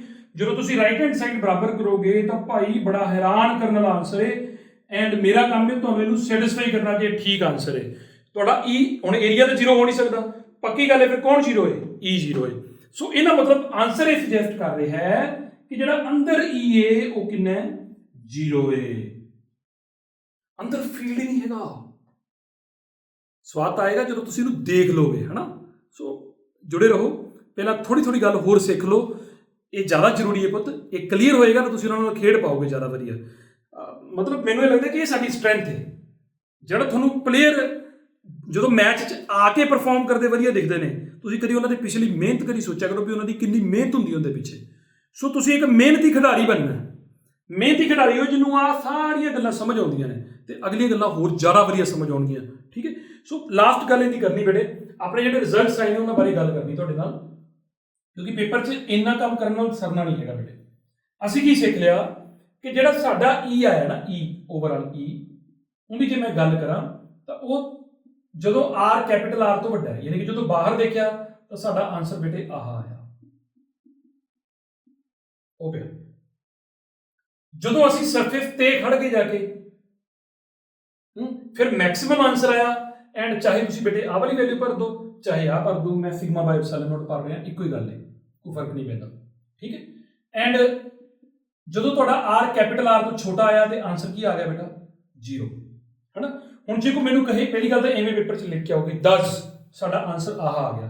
ਇੱਕ ਗੱਲ ਹੋਰ ਕਹਿ ਕੇ ਆਓ ਕਿ ਦੇਖੋ ਜੀ, ਜੇ ਅਸੀਂ ਸਮੋਲ ਆਰ ਤੇ ਕੈਪੀਟਲ ਆਰ 'ਚ ਪੂਰਾ ਐਨਾਲਿਸਿਸ ਕਰੀਏ ਨਾ, ਈ ਤੇ ਸਮੋਲ ਆਰ ਤੇ ਈ ਦੇ ਵਿੱਚ ਐਨਾਲਿਸਿਸ ਕਰੀਏ ਵੀ ਕੀ ਰਿਲੇਸ਼ਨ ਰਿਹਾ ਹੈ। ਸਮੋਲ ਆਰ ਨਾ ਇੱਥੋਂ ਸ਼ੁਰੂ ਕੀਤਾ ਸੀ ਅਸੀਂ ਦੇਖਣਾ, ਚਲਦੇ ਸਮੋਲ ਆਰ ਦੀ ਬਾਅਦ ਪਹਿਲਾ ਵੈਲਿਊ ਹੁੰਦੀ ਕੈਪੀਟਲ ਆਰ, ਫਿਰ ਪਹਿਲਾ ਕੈਪੀਟਲ ਆਰ, ਇੰਨੀ ਤੱਕ ਅਸੀਂ ਅੰਦਰ ਰਹਿੰਦੇ ਹਾਂ, ਫਿਰ ਅਸੀਂ ਬਾਹਰ ਚਲੇ ਜਾਂਦੇ ਹਾਂ, ਠੀਕ ਹੈ। ਜਦੋਂ ਤੱਕ ਤੁਸੀਂ ਅੰਦਰ ਹੋ, ਮੈਂ ਪਹਿਲਾਂ ਅੰਦਰ ਦੀ ਗੱਲ ਕਰਾਂ, ਅੰਦਰ ਸਾਡਾ ਫੀਲਡ ਕਿੰਨਾ ਰਹਿੰਦਾ 0। ਸੋ ਮੇਰਾ ਗ੍ਰਾਫ ਕਿੱਦਾਂ ਦਾ ਬਣੇਗਾ ਬੇਟੇ, ਅੰਦਰ ਫੀਲਡ 0 ਦੇ, ਯਾਨੀ ਕਿ ਆ ਗ੍ਰਾਫ ਹੋ ਗਿਆ। ਇਹ ਕਿਹਨੂੰ ਰਿਪਰੈਜ਼ੈਂਟ ਕਰਦਾ ਹੈ ਕਿ ਅੰਦਰ ਈ ਕੀ ਹੈ 0। ਜਿਵੇਂ ਸਰਫੇਸ ਤੇ ਪਹੁੰਚੇ ਕਿੰਨਾ ਹੋ ਗਿਆ sigma by epsilon naught, and ਮੈਂ ਤੁਹਾਨੂੰ ਬਾਰ-ਬਾਰ ਕਹਿ ਰਿਹਾ ਕਿ ਮੈਕਸਿਮਮ ਹੈ, ਸੋਚ ਲੈਣਾ ਮੈਂ ਦੱਸ ਚੁੱਕਿਆ ਕਿਉਂ ਮੈਕਸਿਮਮ ਹੈ। ਜਿਵੇਂ ਬਾਹਰ ਗਏ, ਬਾਹਰ ਕੀ ਰਿਲੇਸ਼ਨ ਹੈ, ਹੁਣ ਬਾਹਰ ਈ ਦਾ ਤੇ ਆਰ ਦਾ ਕੀ ਰਿਲੇਸ਼ਨ ਹੈ, ਉਹ ਲਿਖਿਆ ਹੋਇਆ ਨਾ ਸਾਹਮਣੇ, ਕਿਵੇਂ ਦਾ ਰਿਲੇਸ਼ਨ ਹੈ, ਇਨਵਰਸਲੀ ਪ੍ਰੋਪੋਰਸ਼ਨਲ ਦਾ, ਯਾਨੀ ਕਿ ਕਿਵੇਂ ਦਾ ਗ੍ਰਾਫ ਬਣੇਗਾ, ਇਹ ਆਹ ਵਾਲਾ ਬੇਟੇ, ਇੰਡੀਕੇਟਿੰਗ ਕਿ ਆ ਹੈ। ਸੋ ਇਹ ਕੁਐਸਚਨ ਇਦਾਂ ਬੇਟੇ ਕੰਪਲੀਟ ਹੋਇਆ। ਇਹ ਸਾਰੇ ਕੇਸ ਕਰ ਲਏ। ਹੁਣ ਲਾਸਟ ਤੇ ਜਾਂਦੇ ਇਹਨੂੰ ਪ੍ਰੈਕਟੀਕਲੀ ਦੇਖੀਏ ਐਂਡ ਦੇਖਣਾ ਕਿ ਤੁਹਾਨੂੰ ਕਿੰਨਾ ਸਵਾਦ ਆਉਂਦਾ ਬੇਟੇ। ਤਾਂ ਆਓ ਬੇਟਾ ਆਪਾਂ ਐਕਸਪੈਰੀਮੈਂਟਲੀ ਇਹ ਵਾਲਾ ਆਸਪੈਕਟ ਚੈੱਕ ਕਰੀਏ ਕਿ ਵਾਕਈ ਹੀ ਅੰਦਰ ਫੀਲਡ 0 ਹੁੰਦਾ ਹੈ ਕਿ ਨਹੀਂ ਹੁੰਦਾ ਤੇ ਬਾਹਰ ਨॉन 0 ਹੁੰਦਾ ਹੈ। ਤਾਂ ਤੁਹਾਨੂੰ ਇਹ ਜ਼ਿਆਦਾ ਫੈਸੀਨੇਟਿੰਗ ਲੱਗੇਗਾ ਆਫ ਕੋਰਸ ਨਾ, ਬਾਅਦ ਤੋਂ ਤੁਹਾਨੂੰ ਪਤਾ ਹੀ ਹੈ ਕਿ ਫੀਲਡ ਹੁੰਦਾ ਹੈ। ਐਂਡ ਅਗੇਨ ਮੈਂ ਤੁਹਾਨੂੰ ਇੱਕ ਗੱਲ ਇਹ ਕਹਿਣਾ ਹੁੰਦਾ ਕਿ ਜਿਹੜਾ ਪ੍ਰੈਕਟੀਕਲ ਦਾ ਰਿਜ਼ਲਟ ਜਾਂ ਐਕਸਪੈਰੀਮੈਂਟਸ ਦਾ ਰਿਜ਼ਲਟ ਆਪਾਂ ਸਾਰੇ ਦੇਖਦੇ ਹਾਂ, ਉਹਦੇ ਪਿੱਛੇ ਬਹੁਤ ਸਾਰੀ ਮਿਹਨਤ ਜਿਹੜੀ ਹੈ ਸਾਇੰਟਿਸਟਸ ਦੀ ਹੁੰਦੀ ਹੈ, ਠੀਕ ਹੈ। ਹੁਣ ਜਿੱਦਾਂ ਮੈਂ ਜਿਹੜੇ ਐਕਸਪੈਰੀਮੈਂਟਲ ਸੈਟਅਪ ਨਾਲ ਤੁਹਾਡੇ ਸਾਹਮਣੇ ਆਇਆ, ਇਹ ਫਾਈਨਲ ਸੈਟਅਪ ਨਹੀਂ ਹੈਗਾ ਬੇਟਾ, ਠੀਕ ਹੈ। ਤੁਹਾਨੂੰ ਮੋਸਟ ਰਿਫਾਈਨਡ ਫਾਰਮ 'ਚ ਮਿਲਦੇ ਨੇ, ਉਦੋਂ ਪਹਿਲਾਂ ਪਤਾ ਨਹੀਂ ਕਿੰਨੀ ਵਾਰੀ ਆਪਾਂ ਨੂੰ ਇਹਨੂੰ ਕਰਕੇ ਦੇਖਣਾ ਪੈਂਦਾ। ਸੋ ਕੀਤਾ ਕੀ ਹੈ ਬੇਟੇ, ਤੁਹਾਨੂੰ ਵੀਡੀਓ ਦੇ ਐਂਡ ਤੇ ਦਿਖ ਜਾਏਗਾ, ਇਸ ਲੈਕਚਰ ਦੇ ਐਂਡ ਤੇ, ਕਿ ਮੈਂ ਇਹਦੇ ਨਾਲ ਕਰਨ ਦੀ ਕੋਸ਼ਿਸ਼ ਕੀਤੀ। ਦੇਖੋ ਇਹਦੇ 'ਚ ਹੋਲ ਕੀਤਾ ਬਟ ਇਹ ਕੰਮ ਨਹੀਂ ਕਰ ਪਾਇਆ ਇਹਦੇ ਨਾਲ। ਤਾਂ ਹੁਣ ਜਿਹੜਾ ਤੁਹਾਨੂੰ ਮੈਂ ਕਰਕੇ ਦਿਖਾ ਰਿਹਾ ਉਹ ਕਿਹੜਾ ਹੈ, ਉਹਦੇ ਲਈ ਕੀ ਕੀਤਾ ਕਿ ਜਿਹੜਾ ਮੇਰੇ ਕੋਲ ਦੂਜਾ ਵੈਂਟੀਗ੍ਰਾਫ ਹੈ, ਇੱਕ ਦੂਜਾ ਵੈਂਟੀਗ੍ਰਾਫ ਜਨਰੇਟਰ ਹੈ, ਮੈਂ ਉਹਦਾ ਆਹ ਲਾ ਲਿਆ ਬੇਟਾ, ਠੀਕ ਹੈ। ਆਹ ਲਾ ਕੇ ਤੇ ਇਹਨੂੰ ਕੀ ਕੀਤਾ ਹੈ ਕਿ ਜਿਹੜਾ ਵੈਂਟੀਗ੍ਰਾਫ ਜਨਰੇਟਰ ਹੁੰਦਾ ਉਹਦੇ ਉੱਪਰ ਇੱਧਰਲੇ ਪਾਸੇ ਤਾਰ ਲਾ ਕੇ, ਆਹ ਤਾਰ ਇੱਕ ਇੱਧਰ ਲਾ ਕੇ ਇਹਦੇ ਅੰਦਰ ਟੇਪਿੰਗ ਕਰਤੀ, ਸੋ ਦੈਟ ਕਿ ਚਾਰਜ ਮਿਨੀਮਮ ਲੀਕ ਹੋਵੇ ਅੰਦਰਲੇ ਪਾਸੇ ਨੂੰ, ਇਹਦੇ ਕਰਕੇ ਥੋੜਾ ਬਹੁਤਾ ਚਾਰਜ ਅੰਦਰ ਆ ਸਕਦਾ ਹੁੰਦਾ ਹੈ, ਠੀਕ ਹੈ। ਹੁਣ ਕਿਉਂਕਿ ਇਹ ਇੱਕ ਵੱਖਰਾ ਸੋਰਸ ਬਣ ਗਿਆ ਨਾ ਅੰਦਰਲੇ ਪਾਸੇ, ਇਹਦੀ ਅੰਦਰਲੇ ਪਾਸੇ ਨੂੰ ਇੱਕ ਨੌਬ ਬਣੀ ਹੁੰਦੀ ਹੈ ਇੱਥੇ, ਠੀਕ ਹੈ। ਸੋ ਆਈ ਹੈਵ ਟੂ, ਮਤਲਬ ਮੈਂ ਉਹਨੂੰ ਕਿਸੇ ਤਰੀਕੇ ਨਾਲ ਕੋਸ਼ਿਸ਼ ਤਾਂ ਕੀਤੀ ਰੋਕਣ ਦੀ। ਸੋ ਦੇਖਦੇ ਹਾਂ ਹੁਣ ਉਸ ਤੋਂ ਬਾਅਦ ਆਪਾਂ ਕੀ ਕੀਤਾ ਕਿ ਆਹ ਹੋਲ ਕਿਉਂ ਰੱਖਿਆ, ਕਿਉਂਕਿ ਆਪਾਂ ਅੰਦਰ ਚੈੱਕ ਕਰਨਾ ਹੈ ਕਿ ਫੀਲਡ ਵਾਕਈ 0 ਹੈਗਾ ਕਿ ਨਹੀਂ ਹੈਗਾ। ਬਟ ਇੱਥੇ ਗੱਲ ਇਹ ਆ ਗਈ ਕਿ ਹੁਣ ਗੱਲ ਇਹ 'ਚ ਮੈਨੂੰ ਖੋਲ ਲਿਆ ਇੱਦਾਂ ਤੇ ਪੂਰਾ ਸ਼ੈਲ ਤਾਂ ਰਿਹਾ ਨਾ। ਸੋ ਐਕਸਪੈਰੀਮੈਂਟਲੀ ਆਪਾਂ ਇਹ ਗੱਲ ਕਹਿ ਸਕਦੇ ਕਿ ਥੋੜਾ ਬਹੁਤਾ ਅੰਦਰ ਫੀਲਡ ਹੋ ਸਕਦਾ ਹੈ, ਠੀਕ ਹੈ। ਇਹ ਧਿਆਨ 'ਚ ਰੱਖਣਾ। ਤਾਂ ਇਹਨੂੰ ਮੈਂ ਕੀਤਾ ਬੰਦ ਬੇਟੇ। ਹੁਣ ਵੈਂਟੀਗ੍ਰਾਫ ਜਨਰੇਟਰ ਜਦੋਂ ਆਪਾਂ ਔਨ ਕਰਾਂਗੇ ਤਾਂ ਜਿਹੜਾ ਚਾਰਜ ਹੈ ਉਹ ਇੱਥੋਂ ਹੁੰਦਾ ਹੋਇਆ ਇਹਨੂੰ ਮਿਲਣ ਲੱਗ ਪਏਗਾ। You will hear the sound also. ਇਹ ਇਲੈਕਟ੍ਰੋਸਕੋਪ ਹੈ ਜਿਹੜੀ ਆਪਾਂ ਨੂੰ ਦੱਸੇਗੀ ਕਿ ਵਾਕਈ ਹੀ ਜਿਹੜਾ ਚਾਰਜ ਫੀਲਡ ਹੈਗਾ ਕਿ ਨਹੀਂ ਹੈਗਾ। ਟੈਸਟਰ ਮੈਂ ਇਸ ਵਾਰ ਕੀ ਲਏ ਨੇ, ਅਗੇਨ ਬਹੁਤ ਸਾਰੀਆਂ ਟਰਾਈਜ਼ ਕਰਨ ਤੋਂ ਬਾਅਦ ਮੈਂ ਇਹ 2 ਸਪੂਨ ਲੈ ਲਏ। ਇਹਨਾਂ ਸਪੂਨ ਦੇ ਨੀਚੇ ਕਿਸਮਤ ਵਧੀਆ ਸੀ ਕਿ ਮੈਨੂੰ ਆਹ ਇੰਸੂਲੇਟਿੰਗ ਸਟੈਂਡ ਵਾਲੇ ਮਿਲ ਗਏ, ਨਹੀਂ ਤਾਂ ਮੈਨੂੰ ਕੋਈ ਨਾ ਕੋਈ ਇੰਸੂਲੇਟਿੰਗ ਸਟੈਂਡ ਬਣਾਉਣਾ ਪੈਂਦਾ। ਇਹ ਮੇਰੇ ਟੈਸਟਰ ਨੇ, ਸਮਝ ਲੈਣਾ, ਠੀਕ ਹੈ। What I am going to do is ਕਿ ਪਹਿਲੇ ਨੰਬਰ ਤੇ ਮੈਂ ਇਹਨਾਂ ਦੋਨਾਂ ਨੂੰ ਉਵੇਂ ਜਿਵੇਂ ਆਪਾਂ ਕਰਦੇ ਹੁੰਦੇ ਇਹਨੂੰ ਟੱਚ ਕਰਕੇ ਨੇੜੇ ਲੈ ਕੇ ਜਾਵਾਂਗਾ। ਜਦੋਂ ਨੇੜੇ ਲੈ ਕੇ ਜਾਵਾਂਗਾ ਛੱਡਾਂਗਾ ਤੇ ਪੱਕੀ ਗੱਲ ਹੈ ਕਿ ਇਹਨਾਂ ਦੇ ਚਾਰਜ ਆ ਗਿਆ ਹੋਣਾ, ਉਹ ਤੁਹਾਨੂੰ ਦਿਖਾ ਦਾਂਗਾ। ਵੈਸੇ ਤੁਹਾਨੂੰ ਆਲਰੇਡੀ ਪਤਾ ਹੈ ਕਿ ਐਵੇਂ ਕਰਨ ਨਾਲ ਜੇ ਇੱਥੇ ਫੀਲਡ ਹੈਗਾ ਤੇ ਜੇ ਫੀਲਡ ਦੇ ਨੇੜੇ ਲੈ ਕੇ ਜਾਵਾਂਗੇ ਤਾਂ ਪੱਕੀ ਗੱਲ ਹੈ ਕਿ ਇਹਦੇ 'ਚ ਪੋਲਰਾਈਜੇਸ਼ਨ ਹੋਣੀ, ਪੋਲਰਾਈਜੇਸ਼ਨ ਦੇ ਨਾਲ ਇਹਨੇ ਡਾਈਪੋਲ ਬਣ ਜਾਣਾ। ਜੇ ਅੰਦਰ ਫੀਲਡ ਹੈਗਾ ਤੇ ਅੰਦਰ ਵੀ ਇਦਾਂ ਹੀ ਹੋਣਾ ਚਾਹੀਦਾ, ਇਜ਼ਨਟ ਇਟ, ਠੀਕ ਹੈ। ਤਾਂ ਆਪਾਂ ਇਹਨੂੰ ਕਰਕੇ ਦੇਖਦੇ ਹਾਂ। ਫॉर दैट ਔਨ ਕਰ ਰਿਹਾ ਉਹਨੂੰ ਵੈਂਟੀਗ੍ਰਾਫ ਨੂੰ। ਸੋ ਤੁਹਾਨੂੰ ਮੇਰੀ ਆਵਾਜ਼ ਆਉਣ ਲੱਗ ਪਈ ਹੋਵੇ। ਇਹਨੂੰ ਚਾਰਜ ਕਰਕੇ ਬੇਟਾ ਆਪਾਂ ਕਰ ਦਿੰਦੇ ਬੰਦ। ਮੈਂ ਪਹਿਲਾਂ ਇਹਨਾਂ ਦੋਨਾਂ ਨੂੰ ਚੈੱਕ ਕਰਾ ਦਾਂ ਵੀ ਤੁਹਾਨੂੰ ਇਹਨਾਂ ਦੇ ਕੋਈ ਚਾਰਜ ਤਾਂ ਨਹੀਂ ਹੈਗਾ। ਦੇਖੋ ਕੋਈ ਚਾਰਜ ਨਹੀਂ ਹੈਗਾ। ਇਹਨੂੰ ਨੇੜੇ ਲੈ ਕੇ ਗਿਆ,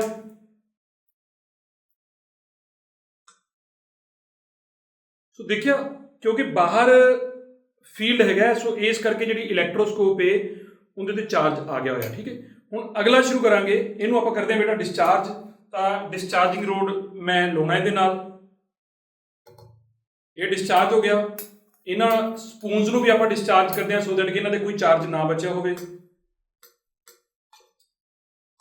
ਠੀਕ ਹੈ, ਸੋ ਇਲੈਕਟ੍ਰੋਸਕੋਪ ਜਿਹੜੀ ਹੈ ਉਹ ਹੁਣ ਆਪਣੀ ਡਿਸਚਾਰਜ ਹੋ ਚੁੱਕੀ। ਹੁਣ ਆਪਾਂ ਅਗਲੀ ਵਾਰੀ ਕੀ ਕਰਨਾ, ਹੁਣ ਆਪਾਂ ਅੰਦਰ ਫੀਲਡ ਚੈੱਕ ਕਰਨਾ ਕਿੰਨਾ ਕਿ।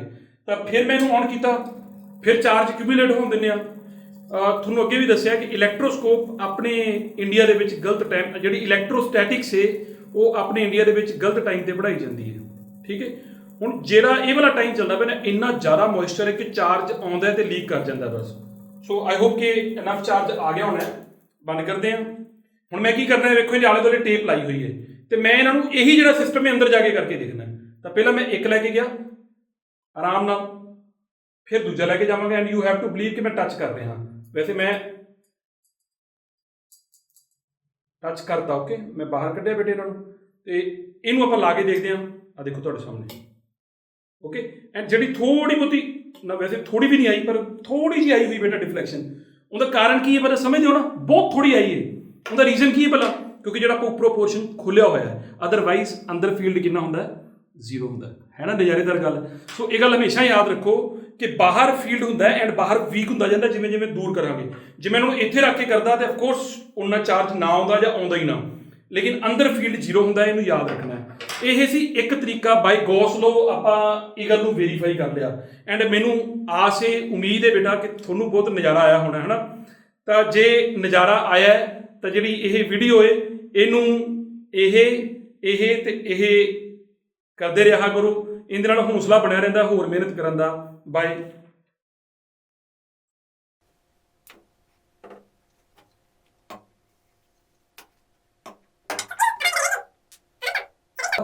ਇਹਦੇ ਨਾਲ ਆਪਾਂ